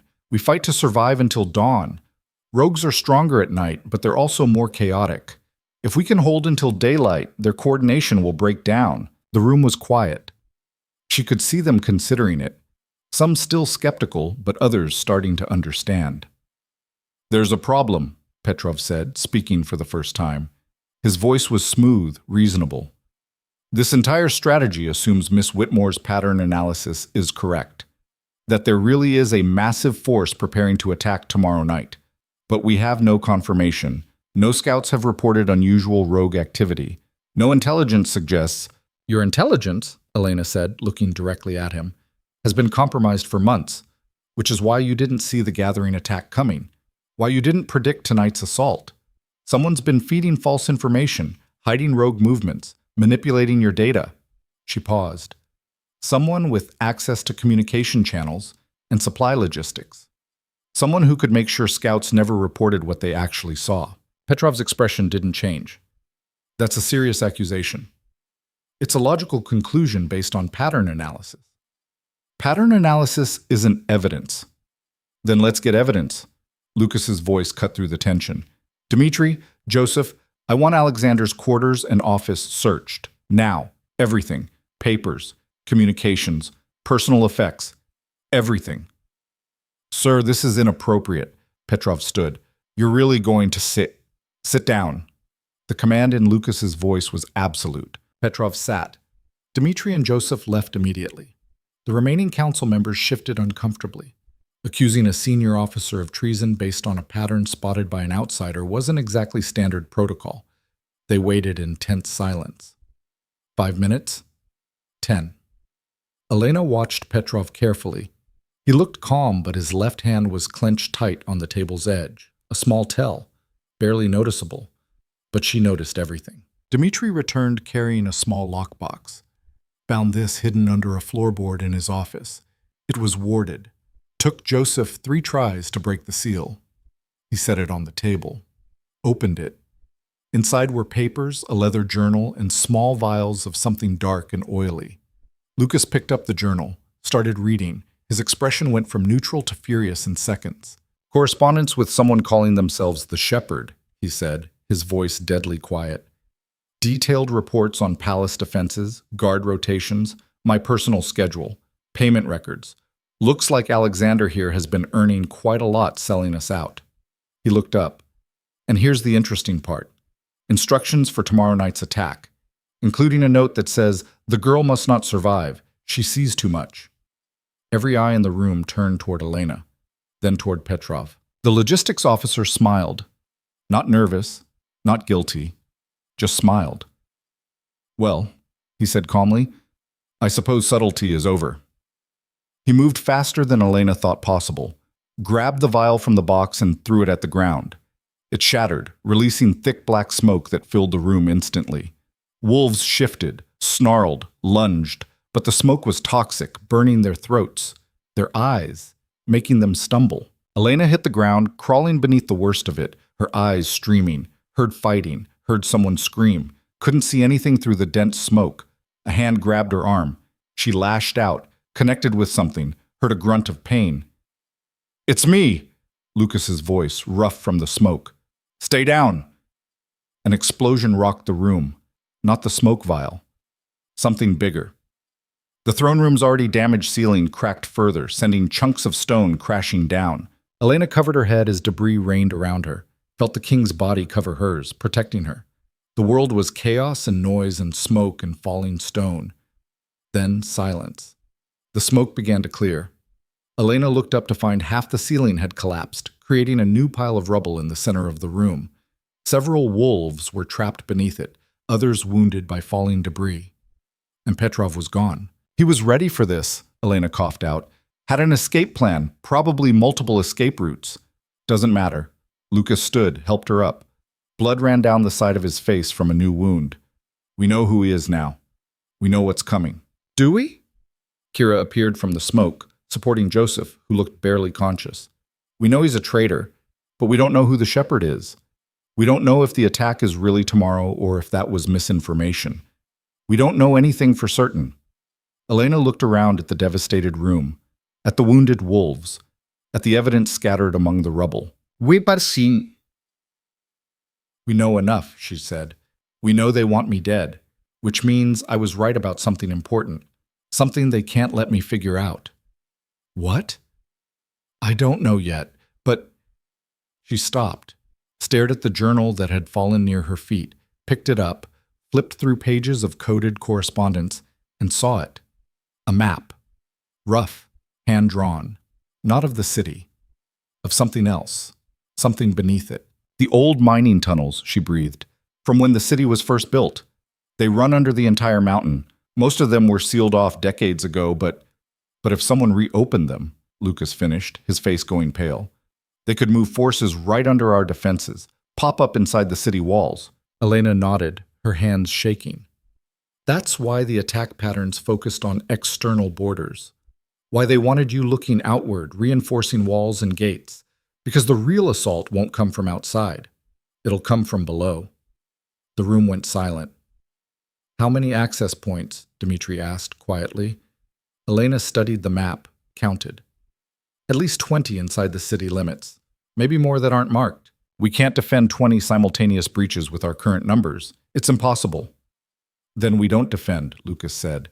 His voice had changed, become something colder, harder. We collapse the tunnels, bury them before they can use them. That could bring down half the city. Better half the city than all of it. Elena stared at the king, at the decision he was making, the sacrifice he was willing to accept. She thought about the civilians who lived in those sections, the families, the children. There might be another way, she said quietly. Everyone looked at her. The tunnels are their advantage, their surprise attack, but it only works if we don't know about it. She traced routes on the hand-drawn map. These passages are narrow, confined. They can only send rogues through a few at a time. If we know where they're coming from, we can be waiting, turn their ambush into a trap. We don't have enough wolves to cover 20 breach points, Kira said. We don't need to cover all of them, just the ones they'll actually use. Elena pulled out the larger city map, laid it next to the tunnel map, started comparing routes. Look, most of these access points are in collapsed sections or areas that would take days to excavate. Only these 6 are viable for a quick assault. And of those 6, these 3 provide the best strategic positions for taking the palace. She marked 3 points on the map. So we fortify these 3 locations, Lucas said slowly. Set traps. Position our best fighters. And when they emerge, we destroy them in confined spaces where numbers don't matter as much. Elena looked up. It's not a perfect plan. It's not even a good plan. But it's better than collapsing the city or trying to defend everywhere at once.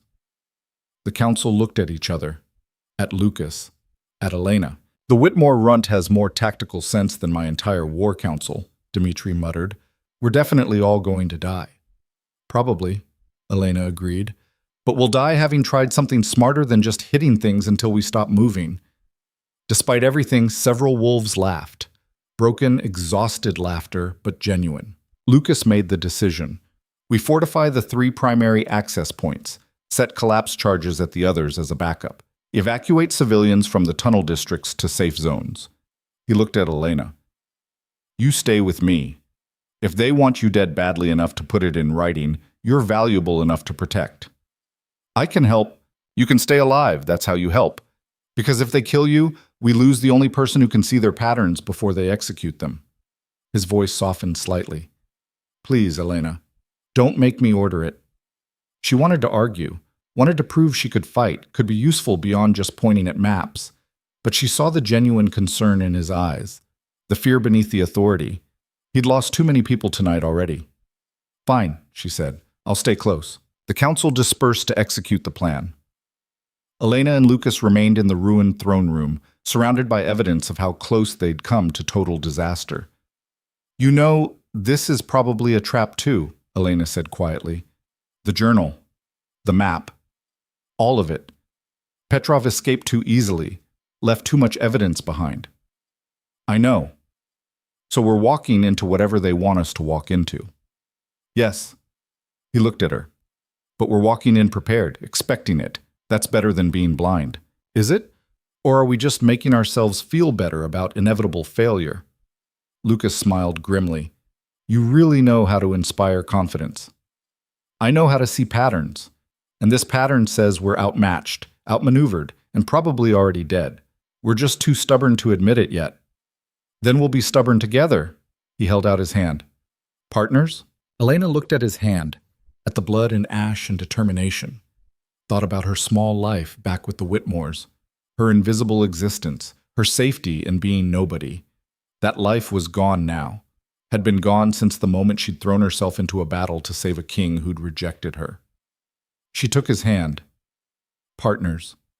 They stood like that for a moment, two wolves surrounded by ruins, holding on to each other like anchors in a storm. Then the alarm bells started ringing, not the palace bells, the city bells, the ones that only rang for one reason. The enemy was here. Not tomorrow night, not at the new moon, now. Lucas and Elena ran to the window, looked out over the city spread below them, and saw flames, dozens of them, erupting from buildings throughout the lower districts. The tunnels.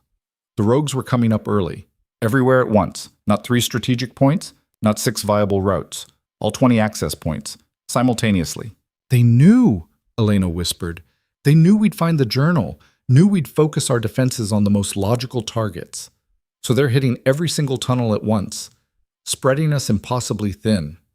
Then we've already lost, Lucas said flatly. Elena stared at the flames, at the city burning, at the end of everything they'd tried to prevent, and felt something shift in her chest. Not panic, not fear, fury. No, she said, we haven't lost. We've just been playing their game, following their rules, reacting instead of acting. She turned to face him. But I see the pattern now, all of it, the whole strategy, and I know how to break it. How? We stop defending. We attack. Attack what? They're inside the city, coming from underground. The shepherd, whoever's controlling the rogues. They have to be close, have to be coordinating this somehow. Find them, kill them, and the rogues lose their direction. She grabbed his shoulders. Where would you position yourself if you were running this operation? Where could you see the whole city, coordinate multiple assault teams, and stay safe from counterattack? Lucas's eyes widened. The old watchtower, Northern Ridge, it's been abandoned for years, but it has sight lines over the entire city, and... He stopped. It's where Petrov evacuated to when the palace attack began. Then that's where he still is. That's where the shepherd is. And that's where we're going. We can't leave the city defenseless. The city is already lost if we stay here. But if we cut off the head, maybe the body stops moving. Elena's voice was fierce, desperate. It's a gamble, a huge gamble, but it's the only move they won't expect because it's tactically insane. Lucas stared at her, at this small wolf from a nothing pack who kept making impossible decisions that somehow kept them alive. Then he smiled, fierce and feral and completely committed. Let's go kill a shepherd. They gathered 6 wolves, the ones who could still fight, who could move fast. Dmitri, Kira, Joseph, and 3 others Elena didn't know. Everyone else would hold the city as long as they could. It probably wouldn't be long enough, but it might be long enough. They left through a hidden passage that led out of the palace into the mountain itself, climbed through darkness and stone, following routes that Lucas knew from childhood, that only the royal family remembered. Behind them, the city burned. Ahead, somewhere in the darkness, waited the enemy who'd orchestrated everything. And Elena realized with horrible clarity that she was leading them all into the most dangerous moment of their lives. Not as a strategist, not as an analyst, as bait, because the shepherd wanted her dead, and she was about to give them the perfect opportunity. The passage through the mountain was narrow enough that they had to move single file, their breathing echoing off stone walls that had stood for centuries. Elena's shoulder throbbed with each step, her ankles still weak from the throne room drop, but she kept moving, kept climbing. Behind them, the sounds of the city under siege filtered through cracks in the rock, screams, explosions, the howls of wolves fighting for their lives. She tried not to think about it, tried not to calculate how many would die while they chased a theory through the darkness. "How much further?" Dmitri asked from somewhere behind her. 10 minutes, Lucas answered. He was ahead of Elena, moving with the certainty of someone who'd walked this path 100 times. The passage opens onto the northern ridge, about 50 yards from the old watchtower. And if you're wrong, one of the wolves Elena didn't know asked, if there's nobody there, then we've abandoned the city for nothing, and we're all dead anyway, Kira said bluntly. So let's hope we're not wrong. They climbed in silence after that. Elena's mind wouldn't stop working, couldn't stop analyzing. If the shepherd was at the watchtower, they'd have guards, defenses, probably rogues positioned as sentries. The tower itself was stone, built to withstand sieges with limited entry points. 7 wolves against an unknown force in a fortified position wasn't tactics. It was suicide, but it was also the only move that made sense. She'd been playing their game all along, reacting to attacks, analyzing patterns after they'd already executed, always one step behind. But if she was right about the watchtower, if the shepherd was there coordinating everything, then for the first time they could strike first, could disrupt the pattern instead of following it. The passage angled upward sharply. Elena's legs burned. Her lungs ached. But she pushed forward until finally, Lucas stopped at what looked like a solid wall. "Here," he said quietly. He pressed something, and a section of rock swung inward on hidden hinges. Cold night air rushed in, carrying the smell of pine and smoke. They emerged onto a rocky outcrop surrounded by trees. The watchtower was visible through the branches, a circular stone structure maybe 40 feet high, windows dark, no obvious signs of occupation.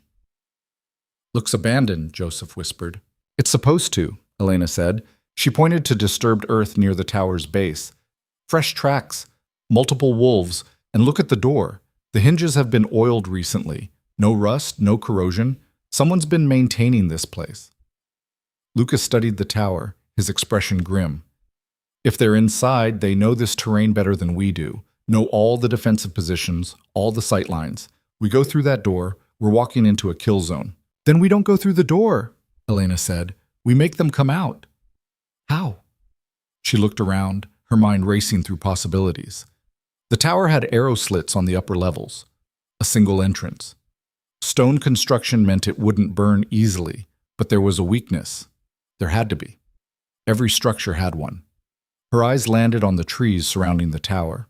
Old growth, massive trunks, branches extending high enough to reach the upper windows. "We climb," she said. Dmitri laughed, short and sharp. "Climb? The windows are 40 feet up and barely wide enough for—" He stopped, looking at Elena. "You can't be serious. I'm small. I can fit through those windows. Get inside, open the door from within, let you in." She met Lucas's eyes. "It's the approach they won't expect. It's the approach that gets you killed the second you drop through that window," the king said flatly. "No. We find another way." "There's no other way. We're out of time." Elena could hear it in the distance, the battle for the city intensifying. "Every minute we argue is another minute people die. Let me do this." "Elena, I'm not asking permission." Her voice came out harder than she intended. "I'm the one who got us into this mess by finding their pattern. I'm the one they want dead. So I'm the one who goes in first. That's how this works." They stared at each other. The king who'd rejected her and the nobody from nowhere who kept refusing to act like nobody. Finally, Lucas said, "If you die in there, I'm going to be very annoyed. I'll try not to inconvenience you. And you're not going alone. I'm climbing with you. Someone has to cover you when you drop inside." Elena wanted to argue, but saw the absolute determination in his face. "Fine, but you're too heavy for the smaller branches. You'll have to take a different tree, come at it from the opposite side." He nodded. "Dmitri, give us 2 minutes to get into position. Then make noise at the front entrance. Draw their attention. When you hear fighting inside, breach the door. And if we don't hear fighting, then we're dead and you should run." Dmitri's expression suggested he had opinions about that plan, but he didn't voice them. Elena moved to the largest tree, started climbing. She'd spent half her childhood in trees, escaping the Whitmore pack's social dynamics by hiding in branches where nobody looked up. The skills came back easily. Find the holds, test the weight, move smoothly and quietly. She climbed 40 feet before the branches started getting too thin. Looked across at the tower. The nearest window was maybe 6 feet away. An impossible jump for most people.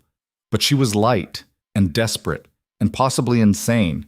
She could see Lucas in another tree, slightly higher, positioned for a different window. He met her eyes across the gap, nodded once. Below, she heard Dmitri start making noise, banging on the tower door, shouting challenges, playing the role of impulsive warrior perfectly. A light appeared in one of the lower windows, voices inside, movement. Elena didn't wait, just jumped. For a horrible second, she was airborne with nothing but 40 feet of empty space below her. Then her hands caught the window's stone ledge. Her body slammed against the tower wall, hard enough to knock the breath from her lungs.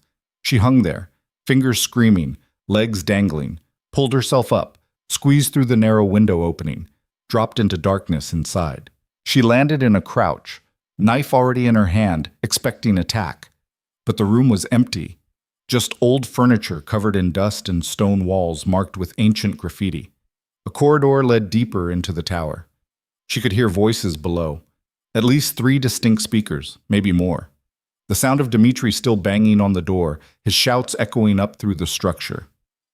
Elena moved toward the corridor, stopped when she heard footsteps coming up the spiral stairs. Fast, multiple people.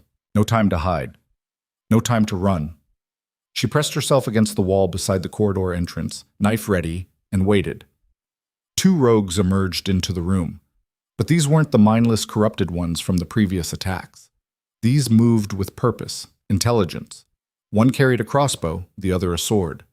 The one with the crossbow turned toward the window she'd entered through. Elena struck before it could raise the weapon, drove her knife into the gap between its shoulder and neck. The rogue made a choked sound, dropped the crossbow. She yanked the knife free, spun toward the second one. Its sword was already coming at her. She barely dodged, felt the blade pass close enough to cut through her jacket, threw herself backward, rolled, came up near the dropped crossbow. The rogue lunged again. Elena grabbed the crossbow, pulled the trigger without aiming. The bolt took the rogue in the leg. It stumbled, snarled, kept coming. She threw the crossbow at its face. The impact bought her a second. She used it to grab her knife, set her feet, and when the rogue charged, she didn't try to block or dodge. Just dropped low and drove the blade up under its ribcage with everything she had. The rogue's momentum did the rest. It collapsed on top of her, heavy and bleeding. Elena shoved it off, gasping, her hands shaking. She'd just killed 2 wolves, not in the chaos of battle, not by accident, deliberately, with technique and timing and cold calculation.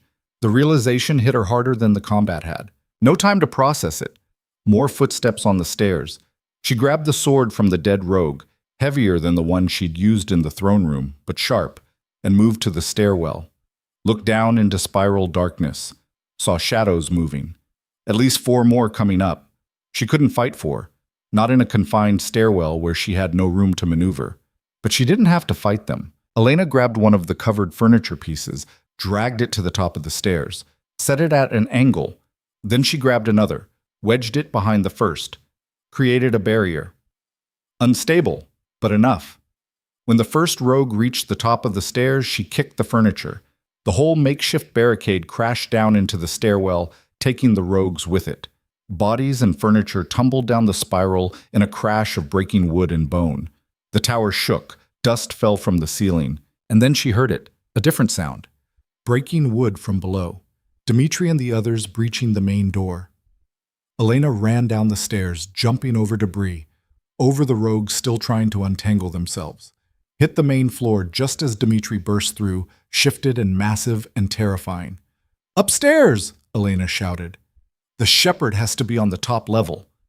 An explosion rocked the tower, not from below, from above. Elena looked up to see fire blooming from the highest windows, saw stone cracking, ceiling beginning to collapse. "They're destroying evidence!" She started running up the stairs again, taking them 2 at a time. "We need whoever's up there alive!" She heard Lucas behind her, heard the others following, reached the top level just as another explosion blew out the eastern wall. Stone and fire and smoke filled the space. Through the chaos, Elena saw a figure at the far side of the room. Not Petrov. Someone taller, broader, wearing a hood that obscured their face.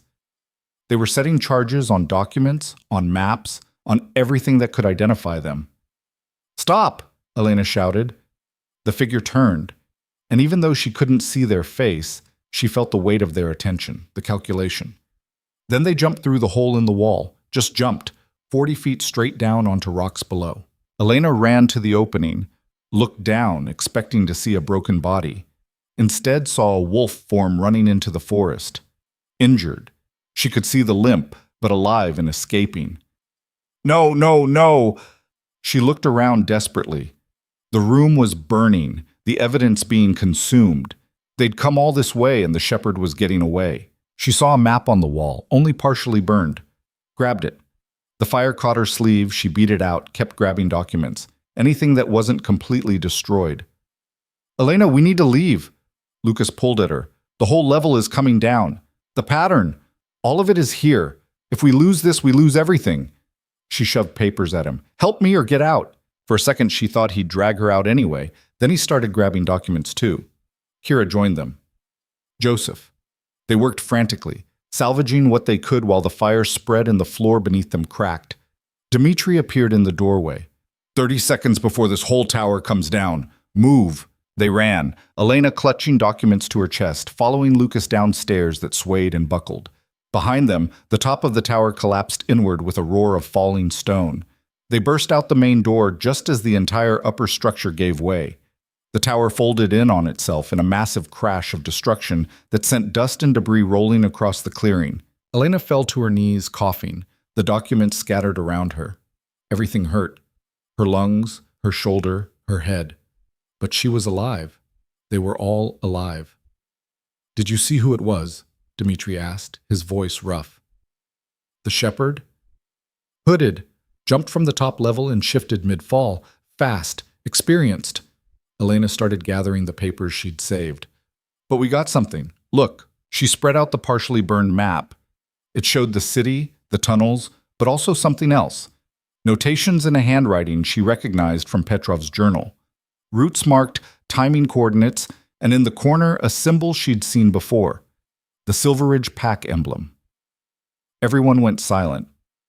That doesn't mean, Kira started. It means Katerina Silveridge is involved, Elena said flatly. The girl the king was supposed to choose instead of me, the convenient replacement mate who disappeared right before the gathering attack, who would have been at the king's side, would have had access to everything if Lucas had chosen her. She's not the shepherd, Lucas said quietly. I've known Katerina for years.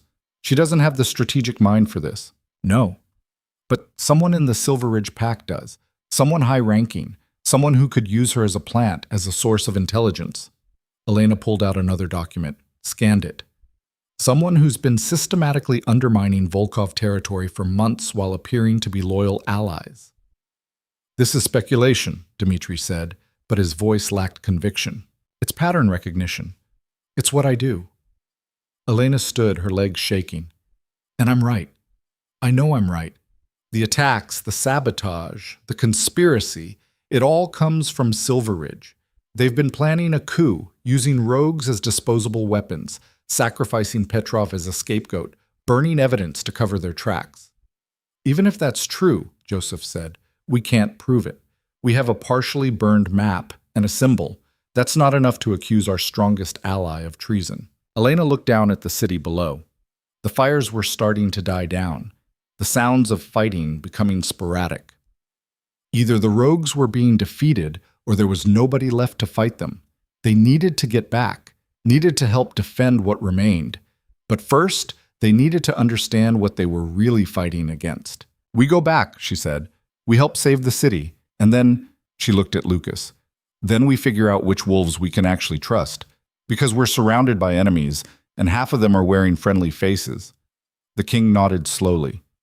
Dmitri, take 2 others and scout ahead. Make sure the path back is clear. The rest of us will follow with the evidence. They started back down the mountain, moving faster now, reckless with urgency. The passage through the rock seemed longer going down, every second stretching as Elena imagined what they'd find when they returned. They emerged into chaos. The palace grounds were burning, bodies everywhere. But there were also wolves still fighting, still holding positions. And the rogues, Elena could see them retreating, pulling back into the tunnels they'd emerged from. They're withdrawing, Kira said, confusion in her voice. Why? Because we killed their coordination, Elena realized. The shepherd was directing them, probably through some kind of mental link or trained signals. Without that direction, they're losing cohesion. She was right. As they watched, the rogue attacks became more chaotic, less organized. Individual wolves fighting on instinct rather than strategy. And the city's defenders, even exhausted and outnumbered, knew how to fight opponents without tactics. The tide was turning. They fought their way toward the palace, adding their strength to the defense. Elena stayed close to Lucas, using her stolen sword to protect his flanks when rogues got too close. She was getting better at it. Not good, but better. Learning through necessity how to read attacks, how to move efficiently. By the time they reached the throne room, or what was left of it, the battle was essentially over. The remaining rogues fled back into the tunnels. The city's defenders collapsed where they stood, too exhausted to even celebrate survival. Elena counted faces. So many missing, so many dead. But some had survived. Marcus was there, wounded but conscious. His mate, Sonia, beside him. She'd been found locked in a storage room, terrified but unharmed. The logistics officer who'd tried to frame Marcus hadn't bothered killing her, just used her as leverage and discarded her when it stopped being useful. "Report," Lucas commanded, his voice hoarse. The surviving senior staff gave numbers. 17 dead in the palace guard, 23 city defenders, 38 civilians caught in the tunnel attacks. The numbers were brutal, but they could have been so much worse. "We held," Dmitri said. "Barely. If they'd kept coordinating for another hour, we'd have lost." "But they didn't," Elena said, "because we broke their command structure." She spread out the documents they'd saved from the tower. The maps, the correspondence, the evidence of Silver Ridge involvement, watched as understanding spread through the room, replaced quickly by anger. "We need to verify this," Marcus said carefully. "The Silver Ridge Pack is our second strongest ally. Accusing them without absolute proof will start a civil war," Lucas finished. "I know. But Elena's right. The pattern is clear. Someone in Silver Ridge orchestrated this, someone with resources, strategic training, and access to our communications. There's one person who fits that description," Kira said quietly. "Harold Silverridge, the Pack's beta. He's been pushing for stronger Silver Ridge representation in territorial decisions for years, always claiming Volkov has too much power, that the other packs deserve more authority." Elena pulled out another document. This one showed payment records. Large sums transferred through intermediaries. These matched the timing of rogue attacks. Someone was funding them, feeding them, controlling them through whatever means makes corrupted wolves controllable. "Dark magic," Iris said. She'd been silent until now, sitting with the wounded. "Blood rituals. Very old, very forbidden, but possible if you're willing to sacrifice enough lives." The room went quiet. "So what do we do?" Joseph asked. "We can't just attack the Silver Ridge territory. We don't have the strength, and we can't prove Harold is responsible without his cooperation." Elena looked at the documents again, at the pattern she'd uncovered, and saw something else. A note in the margin of one page, partially burned but still readable. "Final phase, summit gathering, all packs present, maximum impact." Her blood went cold. "There's more coming. This wasn't the endgame. This was preparation." "For what?" "The annual territorial summit. It's in 3 days." She looked at Lucas. "Every pack sends their leadership, every alpha, every senior council member, all in one location to negotiate treaties and settle disputes." "If someone attacked during the summit," Marcus said slowly, "they could eliminate every pack's leadership at once, create a power vacuum across all territories. And whoever survived to fill that vacuum would control everything," Lucas finished. He stood, his expression hard. "We need to contact the other packs, warn them, cancel the summit." "No," Elena said. Everyone looked at her. "Don't cancel it. That's what they'll expect if we figure it out. Instead, we use it. We know about the plan now. We know who's behind it. We turn their trap into ours." "That's insane," Dmitri said. "We barely survived tonight. You want to walk into another ambush? I want to end this, permanently. Because if we just warn everyone and hide, they'll try again. Different time, different place, same strategy. But if we catch them in the act, if we expose Harold and whoever else is involved in front of all the packs, we destroy their credibility and their power base at once." "It could work," Kira said thoughtfully. "If we prepare properly. If we position our forces correctly. If a lot of things go right that haven't been going right," Joseph interrupted. "We're talking about betting everything on one confrontation." Elena met Lucas's eyes. "We've been betting everything this whole time. Might as well do it with actual preparation." The king studied her face, then he smiled, tired and grim and maybe a little proud. "You know what I'm starting to think? The moon definitely knew what it was doing." Before Elena could respond, before she could process what that meant, Marcus spoke up. If we're doing this, we need allies, real ones, packs we know aren't compromised. He looked at Elena. The Whitmore pack. They're small, but they're loyal, and they're not important enough to be part of any conspiracy. Elena laughed, couldn't help it. You're saying we should recruit my pack because we're too insignificant to betray? I'm saying sometimes the wolves everyone overlooks are exactly the ones you need. No offense. None taken. It's accurate. She thought about Marcus, her cousin, her only friend, still back with the Whitmores. I can reach out. See if they'll support us. Do it, Lucas said. Reach out to every minor pack, the ones who've been ignored or dismissed. Tell them we're making a stand against the forces that have kept them powerless. Offer them a chance to be part of something bigger. You're building an army of nobodies, Dmitri observed. I'm building an army of wolves who have nothing to lose and everything to prove, the king corrected. Led by a strategist who's been underestimated her entire life and weaponized it. He looked at Elena. What do you need? 3 days to plan, access to all territorial intelligence, and someone to teach me how to actually fight instead of just flailing around with a sword hoping to get lucky. Done. Dmitri, you're training her. Everything you know about close combat. She learns fast or she dies trying.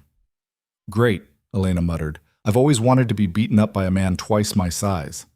Dmitri grinned. It's going to be the worst 3 days of your life. It already has been the worst 3 days of my life, multiple times. I'm building a tolerance. Despite everything, the death, the destruction, the impossible odds, people laughed. Broken, exhausted laughter, but real. They spent the rest of the night organizing, sending messages to allied packs, coordinating cleanup and recovery efforts, accounting for the dead and tending to the wounded. Elena worked through it all, her mind never stopping. She analyzed the documents they'd recovered, built profiles of likely conspirators, mapped out defensive strategies for the summit.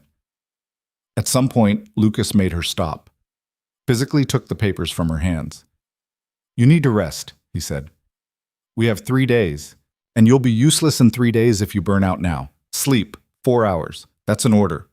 Elena wanted to argue but saw the concern in his face, the genuine worry. Fine, 4 hours. But then I'm back to work. Deal? He led her to his quarters, the adjoining room where she was supposed to sleep. She sat on the bed, suddenly aware of how exhausted she was, how much everything hurt. Elena. Lucas stood in the doorway. What you did tonight, climbing the tower, fighting those rogues, leading us to the shepherd, that was reckless, stupid, nearly suicidal, brave, strategic, everything a leader should be. He paused. I was wrong about you. At the gathering. When I rejected the bond, I saw weakness when I should have seen strength, saw limits when I should have seen potential. Elena's chest tightened. You saw what everyone sees, what I spent my whole life believing about myself. And you proved everyone wrong, including yourself. He stepped closer. I can't take back what I said, can't undo that humiliation. But I can acknowledge that I was a blind fool who judged a book by its cover and nearly lost everything because of it. Apology accepted, Elena said quietly. Now let me sleep before I say something emotional that we'll both regret. He smiled. 4 hours. Then we prepare for war. He left, closing the door behind him. Elena lay back on the bed, still wearing her bloody clothes, too tired to care. She expected to fall asleep immediately. Instead, her mind kept working, kept analyzing patterns, kept seeing connections. The Silver Ridge conspiracy, the controlled rogues, the systematic undermining of Volkov authority. It all fit together perfectly, almost too perfectly. What if Harold Silverridge wasn't the shepherd? What if he was another patsy, another misdirection? The real orchestrator would stay hidden, would use proxies and cutouts, and her eyes snapped open. She got up, went back to the main room where Lucas was still working at his desk. What if we're still being played? She said. He looked up, unsurprised to see her. Explain. Everything points to Silverridge. The evidence we found, the symbol, the timing, it's all too convenient, too obvious. She started pacing. The real shepherd knows I see patterns, knows I'll analyze the evidence. So what if they left us exactly what we'd expect to find? What if Harold Silverridge is guilty, but he's not the top? What if there's another layer we're not seeing? Lucas leaned back in his chair. Then we won't see it until it's too late. Unless we assume everything is misdirection and plan accordingly, expect betrayal from every possible angle. Trust no one except the people in this room who've already proven themselves. That's a very paranoid way to operate. It's kept us alive so far. He nodded slowly. Then we plan for multiple scenarios. We prepare for the conspiracy we can see and the one we can't. We position forces for every contingency. And we use me as bait. Because whoever the shepherd really is, they want me dead. That's the one consistent element. So we make me visible, make me vulnerable, and see who tries to take the shot. Absolutely not. It's the only no. His voice was flat, final. You've already nearly died 3 times this week. I'm not using you as bait. You don't get to decide that. I'm not one of your wolves. I'm not bound by your commands. You're my... He stopped. The word mate hung unspoken between them. Elena felt the bond pulse, stronger now, fed by proximity and shared danger and the slow erosion of the walls they'd both built. I'm what? She asked quietly. Lucas stood, crossed to her, looked down at her with an expression that made her heart stutter. You're the smartest person I've ever met, the bravest, the most frustrating. His hand came up, almost touching her face, then dropped. And I'm not losing you to a conspiracy, not when I'm just starting to understand what I rejected. Elena's breath caught. Lucas, 4 hours, sleep. We'll argue about suicidal strategies in the morning. This time she didn't argue, just went back to the small room, her mind spinning with implications that had nothing to do with military strategy. She slept, dreamed of patterns within patterns within patterns, woke 4 hours later feeling slightly less like death. The next 3 days were brutal. Dimitri's training was exactly as terrible as promised. He beat her down repeatedly, taught her how to fall without breaking bones, how to use her size as an advantage instead of a weakness, how to fight dirty because honor meant nothing when you were dead. Elena learned, absorbed everything, turned herself into something harder, sharper, more dangerous. Between training sessions, she coordinated with the minor packs. The Whitmores agreed to send 20 wolves. Other small packs contributed what they could. Nobody had much, but together it added up to almost 100 fighters who nobody expected and nobody would anticipate. She worked with Kira and Joseph to analyze every piece of intelligence they had, built profiles of every pack representative who'd be at the summit, identified weak points, potential betrayals, likely attack vectors. Lucas coordinated the official preparations, reached out to other major packs, arranged the summit location, made it look like everything was proceeding normally while secretly positioning forces in places that would let them respond to attacks from any direction. On the 3rd night, Elena stood in front of a map of the summit location, a neutral meeting ground in the foothills surrounded by forest with limited approach routes. It's a terrible defensive position, she said. It's tradition, Marcus explained. The summit has been held there for 50 years. Changing locations now would signal that we know something's wrong. We do know something's wrong, but we can't let them know we know. Elena studied the map, saw the vulnerabilities, the places where attackers could strike, the routes they'd use, the timing they'd employ. And finally, she saw the pattern. They're not going to attack during the summit, she said quietly. Everyone looked at her. They're going to attack before it, while everyone's traveling there. Hit the delegations on the road, kill the leadership before they even arrive. Then show up themselves, claim they were the only survivors, and assume control in the power vacuum. Kira trailed off. That's actually brilliant. And horrible. It's what I'd do if I were them. Elena started marking routes on the map. Each major pack takes a different path to the summit. If you position ambush teams correctly, you could hit all of them within the same 6-hour window. By the time anyone realized what was happening, it'd be too late. Lucas looked at the marked routes. Then we change our approach. We send decoys on the expected paths, move the real delegations through unexpected routes, and we position our forces to ambush the ambushers. You're turning their entire strategy inside out, Joseph said with something like awe, using their plan as a roadmap to destroy them. That's what Elena does, Dimitri said. He looked at her with grudging respect. She sees the pattern and weaponizes it. The next morning, they executed the plan. Decoy convoys left the city on traditional routes, staffed with volunteers who knew the risks. The real delegations, smaller, faster, better armed, took back roads and hidden paths that the conspirators wouldn't anticipate. Elena traveled with Lucas in the primary group. 50 wolves, a mix of Volkov elite and minor pack fighters who'd proven themselves. They moved fast through terrain that should have been impassable, using routes only locals knew. They were halfway to the summit when the attacks began. Not on them. On the decoys. They heard it through communication crystals, magical artifacts that let distant wolves coordinate. The decoy convoys reporting ambushes, fighting, casualties. "It's working," Kira said grimly. "They're hitting the decoys thinking they're real."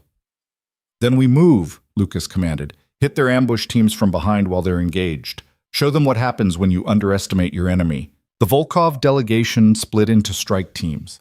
Fast, mobile, deadly. They fell on the ambush parties from unexpected angles, caught them focused on the wrong targets. Elena stayed close to Lucas, fighting with the skills Dmitri had beaten into her. She wasn't graceful, wasn't powerful, but she was effective, economical. Used every advantage she had and created ones she didn't. The first ambush team fell in minutes. The second fought harder but still crumbled when faced with an attack they hadn't planned for. By the time they reached the third ambush site, the conspirators knew something was wrong. The attack there was chaotic, desperate. Rogues mixed with regular wolves, all of them trying to complete their mission or escape. That's where Elena saw him. Harold Silverridge, fighting alongside rogues, coordinating attacks with hand signals and shouted commands, proving his guilt beyond any doubt. "There!" she shouted, pointing. "Harold's there!" Lucas saw him, shifted mid-run, his massive black wolf form crashing through combatants like a force of nature. Harold saw him coming, tried to run, but the Volkov forces had him surrounded. The fighting ended quickly after that. The surviving conspirators surrendered or fled into the forest where scouts hunted them down. Harold Silverridge stood in the center of a circle of wolves, bleeding from a dozen wounds, his face twisted with hatred and defeat. "You were supposed to die," he snarled at Lucas. "At the gathering, in the palace, on the road. How many times do you have to be killed before you stay dead?" "More times than you can manage, apparently," the king said coldly. He'd shifted back to human form, standing before Harold with absolute authority. "You orchestrated everything. The rogue attacks, the sabotage, the conspiracy to eliminate pack leadership." "I orchestrated nothing," Harold spat. "I'm just a soldier following orders, a believer in a better future." "Orders from who? Who's the shepherd?" Harold laughed, broken and bitter. "You think you've won? You think catching me ends anything? You're still blind. Still playing their game, still—" He never finished. A crossbow bolt took him through the throat. He fell, choking, dying. Elena spun toward the source, saw a figure in the trees, too distant to identify. They met her eyes for a moment. She felt the weight of that gaze even across the distance, then disappeared into the forest. The shepherd, still free, still hidden, still winning. "Track them," Lucas commanded, but Elena knew it was useless. Whoever the shepherd was, they'd planned their escape as carefully as everything else. They'd eliminated Harold because he was caught, burned another asset, maintained their anonymity. The investigation of Harold's body revealed more evidence, documents proving Silverridge conspiracy, plans for the summit attack, communications with other traitors and other packs, but nothing identifying the shepherd. When the other delegations arrived at the summit, the real ones and the surviving decoys, they found evidence of the massive conspiracy laid out before them. Proof that someone had tried to eliminate them all. Proof that Harold Silverridge had betrayed every trust. The minor packs who'd supported Elena and Lucas were there too, standing together. Proof that the overlooked wolves had helped save everyone. The summit became a trial. The Silverridge pack's remaining leadership had to answer for Harold's treason. Some claimed ignorance. Some admitted complicity. Katerina Silverridge, the golden girl Elena had been compared to, broke down and confessed to passing information to her uncle Harold, thinking she was helping the pack, not realizing she was part of a conspiracy. She looked at Elena across the summit circle. "I'm sorry for everything. I didn't know." Elena believed her. Katerina wasn't smart enough to be the shepherd, just vain enough and naive enough to be used. The summit concluded with new alliances. The minor packs gained representation. The Volkov territory retained authority but shared power. A new council formed with Elena, an outsider, a nobody, given a permanent seat as chief strategist. Should have felt like victory. But Elena kept thinking about the figure in the trees, the shepherd who'd escaped, the pattern she still couldn't quite see. That night, after the ceremonies concluded, she stood alone on a ridge overlooking the summit grounds, trying to quiet her mind, trying to stop seeing conspiracies in every shadow. Lucas found her there. "You should be celebrating," he said. "Should I? We stopped one attack, exposed one conspiracy. But the person behind it all is still out there, still planning, still 10 steps ahead. Maybe, or maybe we've disrupted them enough that they'll give up, find a different target." "You don't believe that?" "No," he admitted. "But I believe we're stronger now than we were. We have allies, intelligence, and we have you." Elena finally looked at him. "What happens now?" "Now we rebuild. We prepare. We stay vigilant." He moved closer. "And I was hoping you'd agree to stay. Officially. As chief strategist. As part of the Volkov pack. As your rejected mate who made good? As my mate. Period." His voice was quiet but firm. "I was wrong to reject the bond. Wrong about you. Wrong about what makes someone strong." He held out his hand. "I can't undo what I said, but I can ask if you'd be willing to let me try to earn what I rejected. No politics. No strategy. Just us. If you want that." Elena stared at his hand. Thought about the girl she'd been 3 weeks ago. Invisible. Powerless. Nobody. She wasn't that girl anymore. "I'll stay," she said. "But not as your mate, not yet. I'm not ready for that. Too much has happened too fast." Something like disappointment crossed his face, but he nodded. "I understand. I'll stay as chief strategist, as an ally, as someone who's choosing to be here, not because the moon says so, but because I choose it." She took his hand. "And maybe, eventually, we figure out what we are to each other, but on our terms, not fate's." Lucas smiled, genuine and warm. "On our terms. I can work with that." They stood together on the ridge, two wolves who'd saved each other repeatedly, looking out at a future that was uncertain, but theirs to shape. Somewhere in the darkness, the shepherd watched and planned. But for the first time in her life, Elena wasn't afraid, because she'd learned something crucial over the past 3 weeks. Patterns could be identified, conspiracies could be exposed, and the underestimated could become the most dangerous force of all. The story wasn't over, but she was ready for whatever came next. The story wasn't over, but for 2 weeks, Elena let herself believe it might be. She settled into her role as chief strategist, working alongside Kira and Joseph to rebuild intelligence networks and reinforce territorial defenses. The minor packs who'd fought beside them were integrated into the new council structure. The Whitmores, her pack, though it felt strange to claim them now, sent Marcus to serve as their representative. Her cousin arrived with a grin and a bear hug that cracked her ribs. "Look at you," he said, holding her at arm's length. "The runt nobody wanted. Now you're the wolf everyone listens to." "They listen because I'm right," Elena said. "Not because they respect me." Same result, maybe. But she felt the difference every time she walked into a council meeting, the way older wolves watched her with suspicion barely concealed, the whispers that followed her through palace corridors. She'd saved the territories, exposed a conspiracy, changed the balance of power, and half the establishment hated her for it. The other half just didn't trust her yet. Lucas gave her space like he'd promised. They worked together daily, coordinating strategy and defense. Sometimes their hands would brush over maps. Sometimes their eyes would meet across conference tables and hold longer than necessary. The mate bond pulled at both of them, patient and persistent and impossible to ignore. But Elena held firm. She'd spent too long being defined by what others wanted from her. If she was going to choose Lucas, choose the bond, choose this life, it would be on her terms. When she was ready, the king seemed to understand. Or at least, he pretended to. It was Iris who noticed something was wrong. The healer found Elena in the strategy room late one night, surrounded by reports she'd been analyzing for the 3rd time.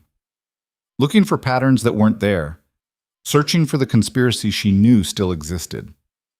"You're not sleeping," Iris said. "Not a question.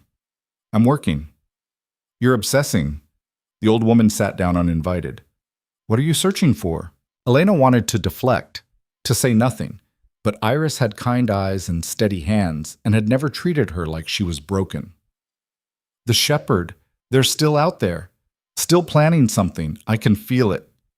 Or you're traumatized from 3 weeks of constant danger and your mind is creating threats to justify the hypervigilance. Iris pushed a cup of tea across the table. Drink. It'll help you sleep. I don't need to. That wasn't a suggestion. Elena drank. The tea was bitter and warm and made her head feel heavy almost immediately. What did you put in this? Valerian root, chamomile, a mild sedative that won't kill you but will knock you unconscious for 8 hours. Iris stood. Your brain is a weapon, child, but weapons need maintenance. Sleep is maintenance. Now go to bed before I drag you there myself. Elena wanted to argue, but her eyes were already closing. She made it to her quarters, collapsed on the bed, and fell into dreamless sleep for the first time in weeks. She woke 16 hours later, not 8, feeling simultaneously better and worse. Better because her body had finally gotten rest. Worse because she'd lost precious time. When she stumbled into the strategy room, she found chaos. Kira was shouting at someone through a communication crystal. Joseph was frantically marking positions on a map. Dmitri stood in the corner looking like he wanted to hit something. What happened? Elena asked. The shepherd happened, Kira said grimly. She pointed to the map. 3 minor pact territories hit simultaneously last night. Not attacks, kidnappings. They took the pact leaders' families, children, mates, left notes saying they'd return them unharmed if the pacts withdraw their support from the new council. Elena's blood went cold. How many families? 15 people total, including, Kira's voice caught, including Marcus's parents. The room tilted. Elena grabbed the table for support. My aunt and uncle? The Whitmores? I'm sorry. They were taken from their home around midnight. No witnesses, no signs of struggle, just gone. Elena's mind raced past the shock, past the fear, forcing itself to analyze. Why now? Why wait 2 weeks after the summit to make a move? Maybe they were regrouping, Joseph suggested, rebuilding after Harold's exposure. Or maybe they were waiting for us to relax, to think we'd won. Elena moved to the map, studied the marked locations. Where's Marcus? With the king, planning rescue operations. She found them in the war room, Lucas, Marcus, and a dozen senior wolves arguing about response strategies. Marcus looked like he'd aged 10 years overnight, his face drawn and pale. Elena. He crossed to her immediately. They have them. They have... I know. She gripped his hands. We'll get them back. How? We don't even know where they're being held. The notes just said we'd receive instructions within 48 hours. His voice cracked. 48 hours to decide if I'm willing to betray everything we've built to save my family. Elena looked at Lucas.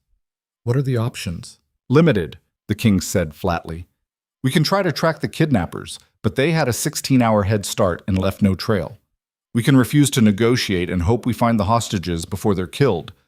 Or we can comply with demands and lose everything the minor pacts fought for.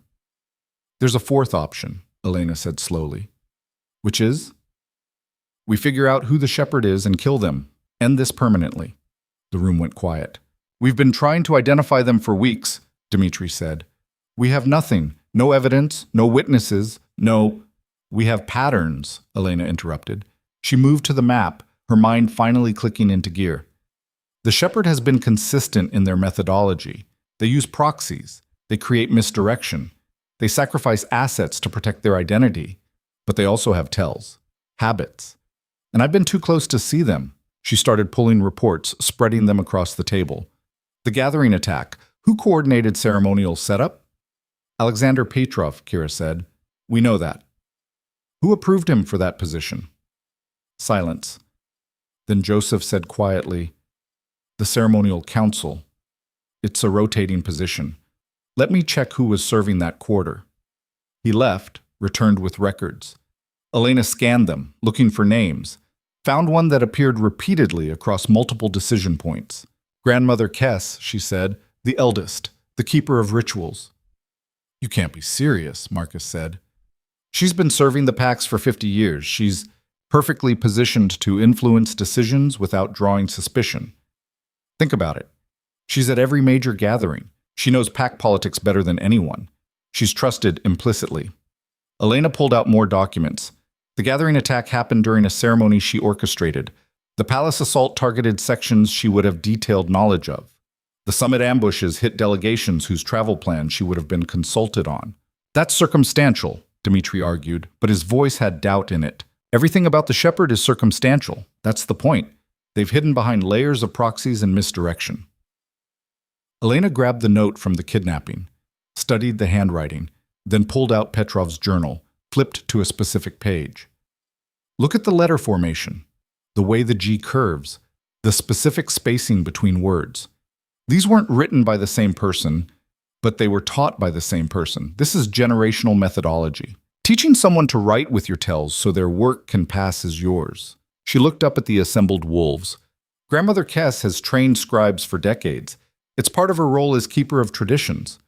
What if she trained Petrov, taught him not just ceremonial duties but intelligence, tradecraft, used him as her hand while she remained above suspicion?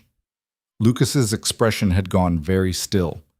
The elderly are beyond reproach in pack culture. We respect age, wisdom, tradition. Accusing her without absolute proof would be suicide, I know. Elena met his eyes. But I'm right. I know I'm right. The pattern fits too perfectly. Then we need proof, Marcus said. Real, undeniable proof, not just pattern analysis. Elena thought fast. The kidnapping note said we'd receive instructions in 48 hours. That means the shepherd needs to communicate again, needs to reveal themselves in some way. She turned to Kira. Can you trace communication crystals? Track where signals originate? Theoretically, but it requires the crystal to be active for at least 30 seconds. And the shepherd probably uses proxies for communications too. But if we could force a direct communication, make them break protocol because they have no choice. Elena's mind was racing now, seeing possibilities. What if we publicly agree to their demands? Announce that the minor packs are withdrawing from the council to save the hostages. Make it look like they've won. They'll suspect a trap, Joseph said. Of course they will. But they'll also be tempted, curious. And if we make the announcement convincing enough, if we create doubt about our resolve, they might reach out directly to confirm, to gloat, to ensure compliance. Elena looked at Lucas. Would Grandmother Kess be able to resist making contact if she thought she'd finally broken us? The king considered. No, she's prideful, has been her whole life. If she believes she's won, she'll want to see it confirmed, want to twist the knife. Then we give her the opportunity. Elena turned to Marcus. You make the announcement. You're the one with family at stake. Your pain will seem genuine because it is genuine. You say the minor packs are withdrawing, that you're complying with all demands, that you're begging for your parents' safe return. Marcus's jaw tightened. And if this doesn't work, if she doesn't take the bait, then we've lost nothing except pride. And we keep searching for another approach. Elena touched his arm. But I think it'll work, because the shepherd has been winning for months. They're confident, convinced they're smarter than everyone. And confident people make mistakes. They spent the next 6 hours preparing. Marcus rehearsed his statement until it sounded broken and desperate and real. Kira positioned tracking teams at communication relay points throughout the territory.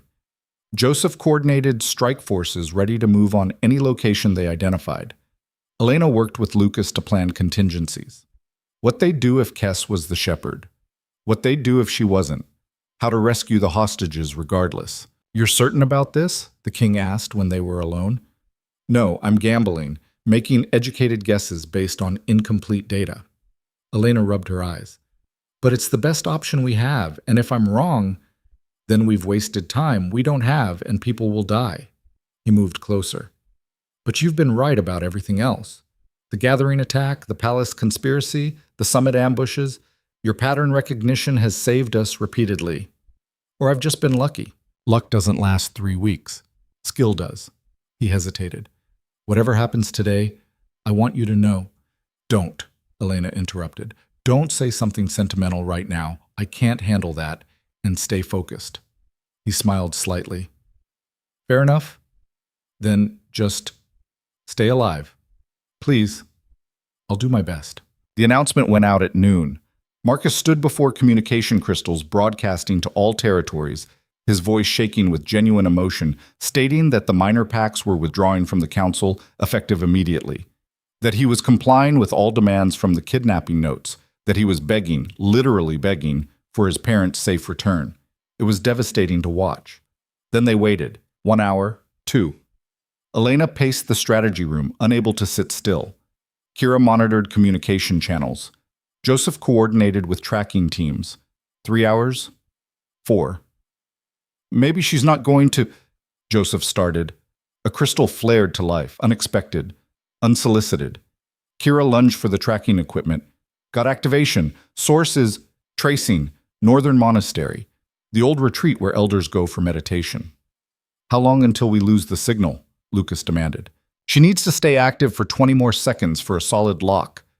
The crystal projected a voice, aged, familiar, warm with false sympathy.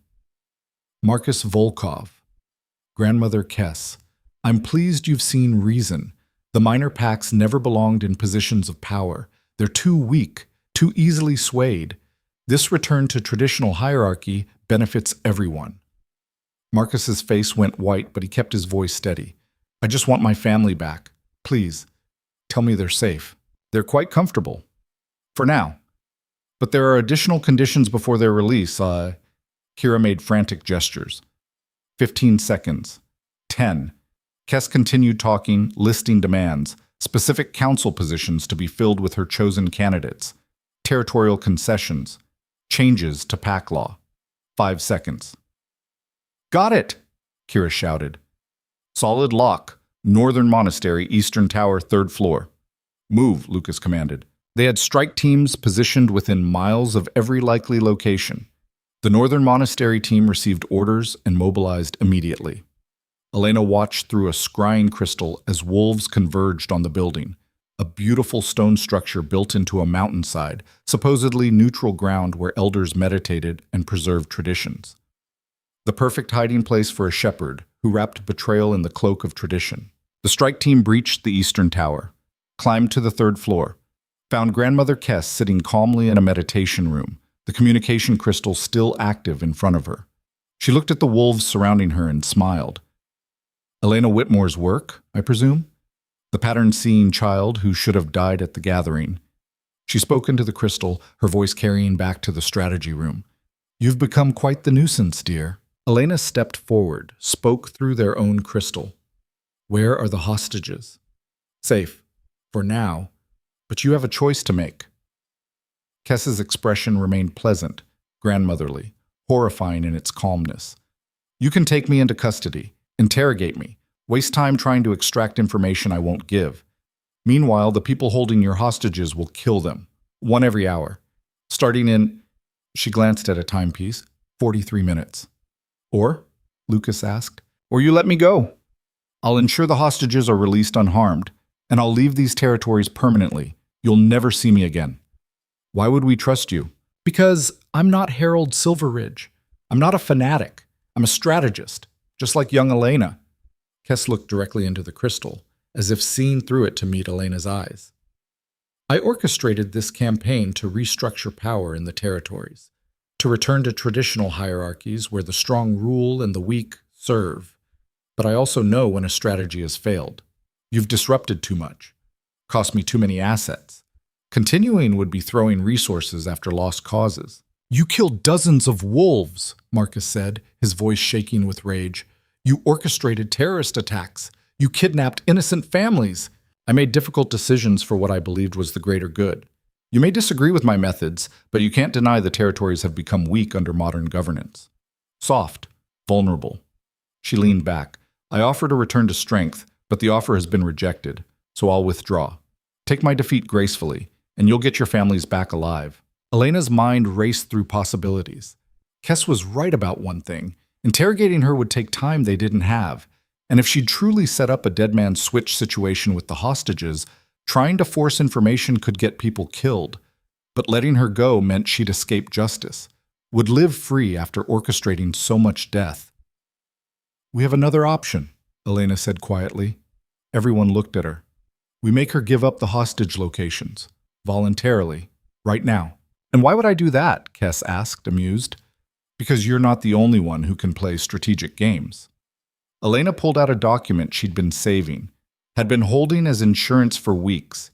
You trained Petrov, taught him tradecraft and strategy, but you also taught your granddaughter. Katerina Silveridge is your granddaughter. That's why you pushed for Lucas to choose her, why you positioned her as the perfect replacement mate. Kess's expression didn't change, but something flickered in her eyes. Katerina confessed to passing information to Harold, thinking she was helping the Silveridge pack. But she didn't know she was actually feeding intelligence to you through him. She's guilty of stupidity and vanity, not treason. Elena leaned closer to the crystal. But if you force us to dig deeper, if you make us interrogate everyone connected to this conspiracy, we'll find evidence that ties her directly to your schemes. We'll find proof that she knew, and she'll face execution as a co-conspirator. You're bluffing. Am I? You taught her your handwriting techniques, your strategic thinking. You spent decades molding her into your instrument. There are letters, communications, training records, all of it locked away in Silveridge archives, all of it accessible with the right warrants, and the new council is very motivated to be thorough. Kess was quiet for a long moment. You would execute a foolish girl to get to me. I would do whatever it takes to save innocent hostages, including threatening a guilty co-conspirator with the justice she deserves. Elena's voice was steel. You have 30 seconds to give us the hostage locations, or I send orders to arrest Katerina and start building the case against her. She's my blood. Then save her. Give us the locations. Walk away. Disappear. Protect the one piece of your legacy that isn't built on corpses. The silence stretched. Elena counted heartbeats, watched Kess's face for tells. Finally, the old woman said, There's a hunting cabin, North Territory, Sector 7, coordinates. She rattled off specifics. Your families are there. 3 guards. They have orders to kill the hostages if anyone approaches, but if you're clever, and you are, Elena, you'll find a way. How do we know you're telling the truth? You don't. But you're out of options and running out of time. So you'll have to trust that I love my granddaughter more than I hate you. Kess stood slowly. Let me go now, or the next words I speak will be orders to kill everyone in that cabin.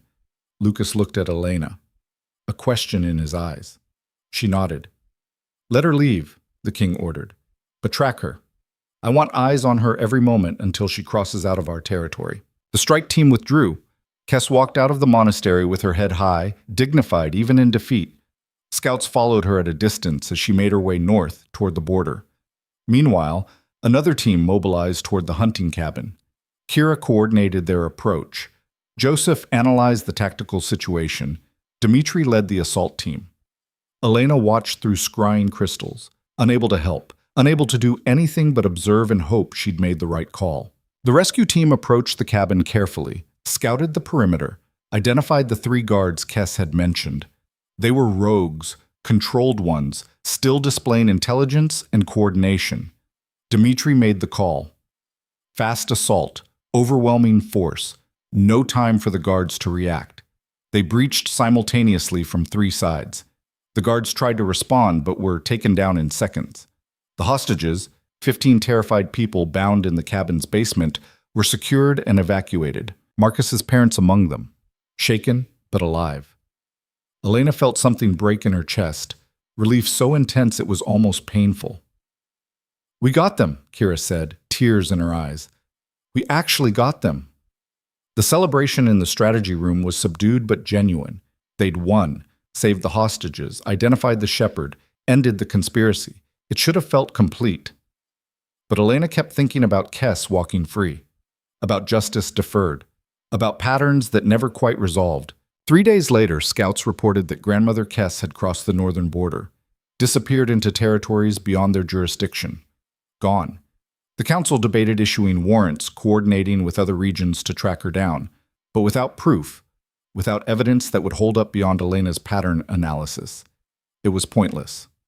The shepherd had escaped. Marcus's parents recovered. The other hostages returned to their packs. The minor territories reaffirmed their commitment to the new council structure, stronger now for having survived the test.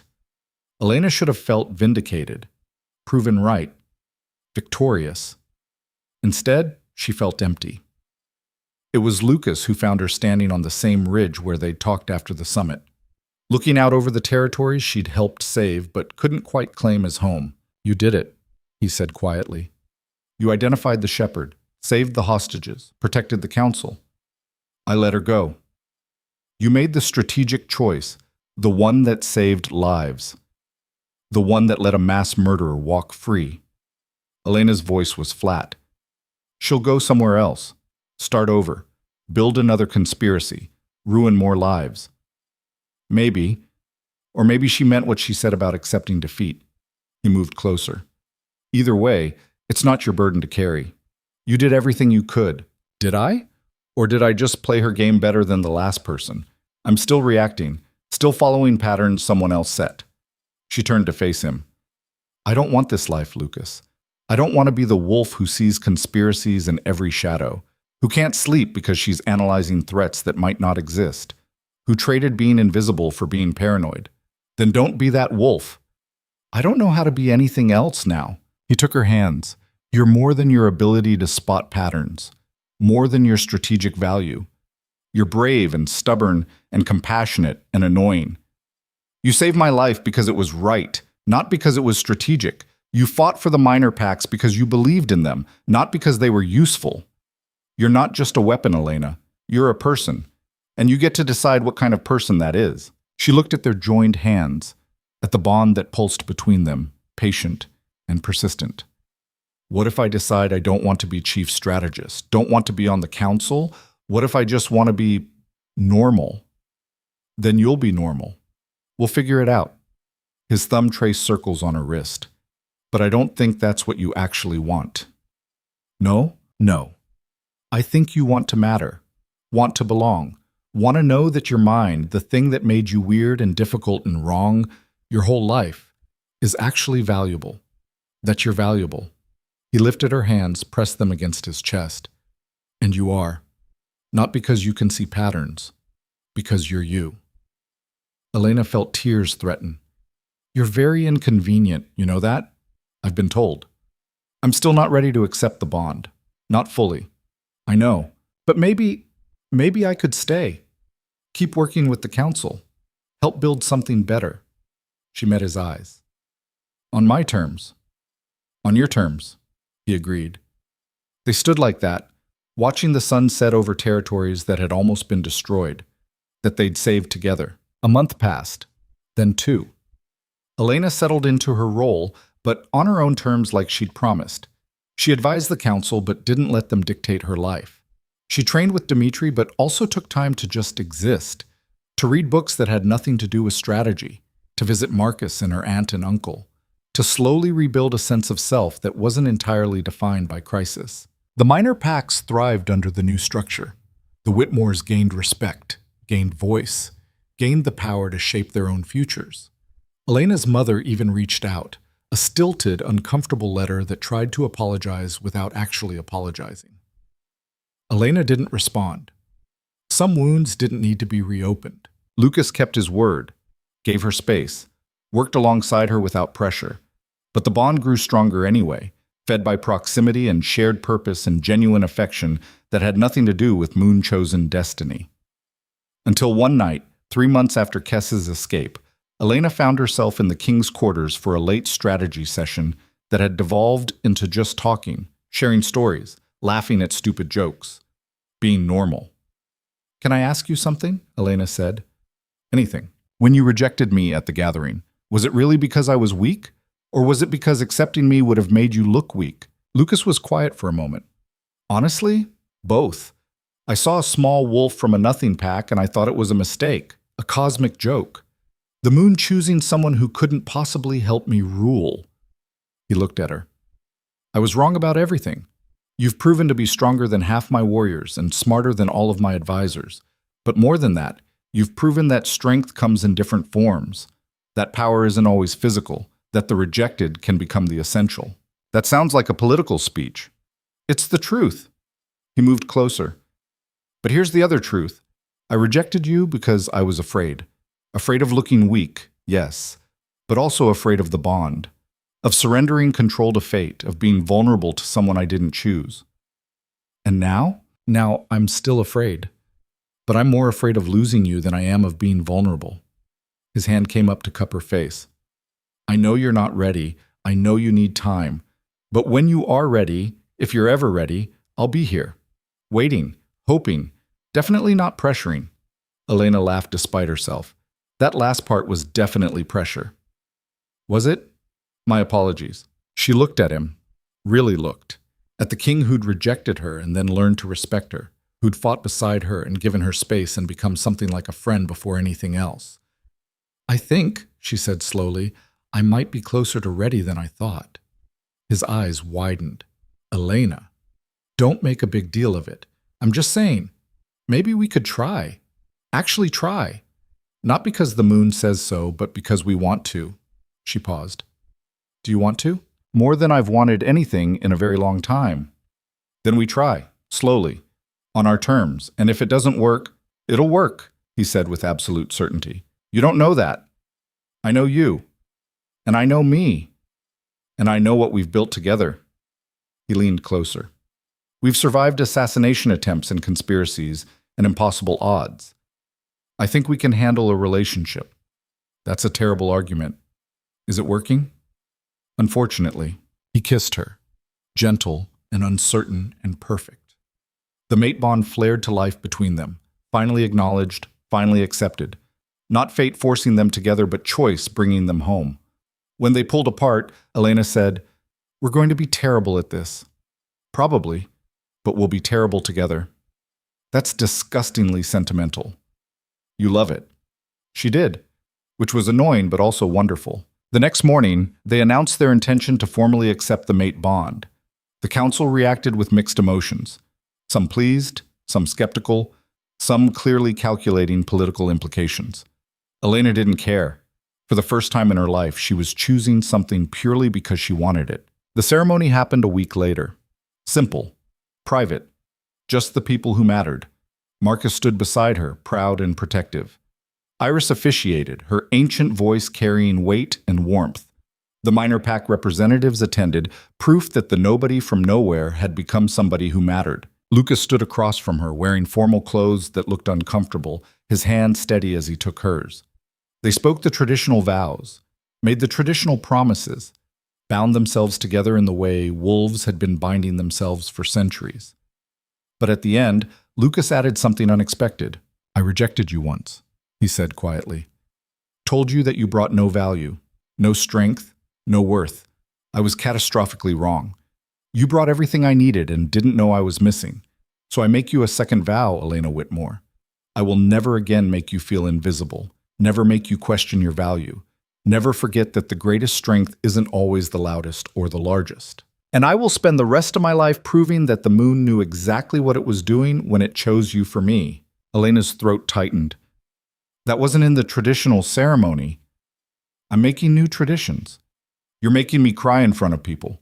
I'm going to get you back for this. I'm looking forward to it. They sealed the bond officially, became mates, became partners, became a symbol of what the territories could be.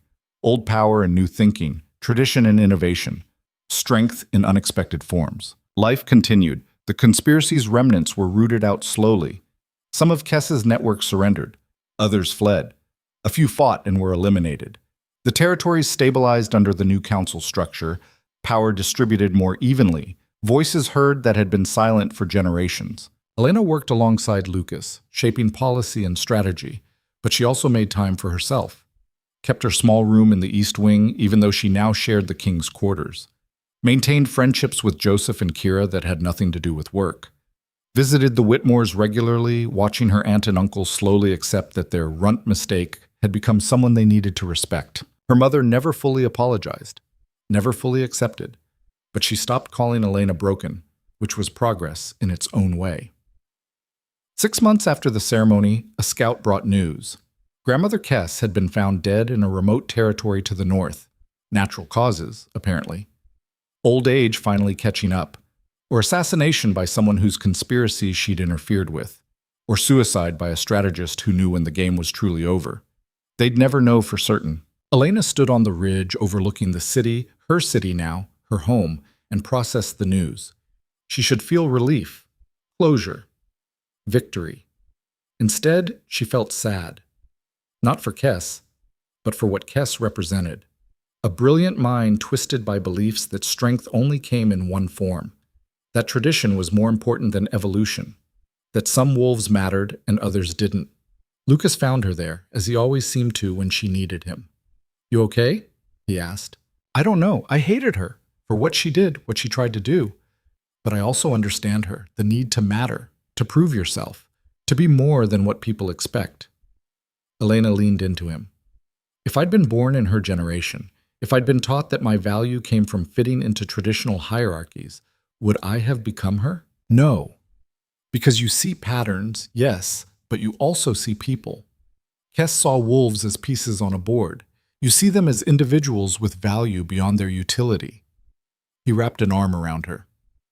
"That's the difference between strategy and wisdom. She had one. You have both. Wisdom feels like a strong word for someone who's mostly just winging it. You save the territories by winging it.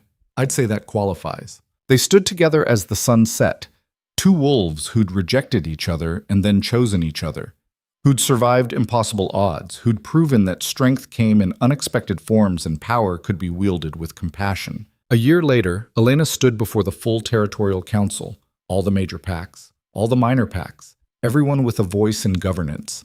She presented a comprehensive reform package, new training programs for young wolves who didn't fit traditional molds, support structures for packs too small to sustain themselves alone, intelligence networks that shared information instead of hoarding it. Half the council loved it, half hated it. All of them listened. Because the rejected nobody had become the voice that couldn't be ignored. The reforms passed, barely, but they passed. Change was slow, painful, imperfect, but it was happening. Elena walked out of the council chamber to find Lucas waiting, pride written across his face. "You did it," he said. "We did it. All of us who've been told we don't matter, who've been invisible and overlooked and dismissed." She took his hand. "Turns out being underestimated is a weapon. You just have to be brave enough to use it. And you're definitely brave. Or definitely stupid. Still haven't decided." He laughed, pulled her close, kissed her in front of the council members filing out of the chamber, most of whom still looked scandalized that the king had chosen a Whitmore. Elena didn't care. She'd spent her whole life caring what others thought, trying to be smaller, quieter, less, accepting that she was broken and wrong and less than. Now she knew better. She was different, strange, weird in ways that made traditional wolves uncomfortable. And that was her greatest strength, because the world didn't need another wolf who fit the mold. It needed wolves who could see patterns others missed, who could think differently, who could turn perceived weakness into unexpected power. That night, lying beside Lucas in their shared quarters, Elena thought about the girl she'd been at the gathering, invisible, rejected, convinced she'd never belong anywhere. That girl was gone. In her place was someone harder, sharper, stronger, someone who'd learned that belonging wasn't about fitting into spaces others created. It was about carving out your own space and defending it fiercely. Someone who'd been rejected by a king and ended up changing a kingdom. "What are you thinking about?" Lucas murmured, half asleep. "That I'm glad you rejected me." He opened his eyes. "That's a strange thing to be glad about. Is it? If you'd chosen me that night, I would have spent my life trying to be what you needed, what everyone expected. I would have been small and grateful and tried so hard to fit." She turned to face him. "Being rejected freed me, made me angry enough to stop accepting limits, made me desperate enough to take risks, made me realize that my value didn't come from being chosen. It came from choosing myself." That's very philosophical for midnight. I contain multitudes.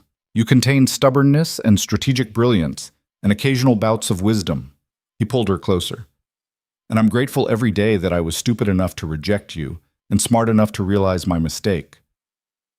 Elena smiled in the darkness, thought about patterns and conspiracies and impossible odds, thought about the territories they'd saved and the future they were building, thought about a small wolf from a nothing pack who'd proven that being underestimated was just another weapon in the arsenal.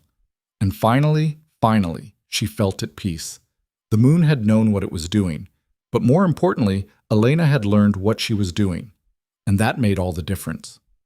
Outside, the city slept. The territories stretched into darkness. Wolves dreamed of futures both traditional and revolutionary. And high in the palace, in quarters that had once seemed impossible, Elena Whitmore, rejected mate, unlikely strategist, the wolf who saw patterns, closed her eyes and rested. Tomorrow would bring new challenges, new conspiracies to unravel, new battles to fight. But tonight she was home. And she was enough. Exactly as she was. The story was over. But the life, the real life, the chosen life, the life built on her own terms, was just beginning. And Elena couldn't wait to see what patterns she'd find in it.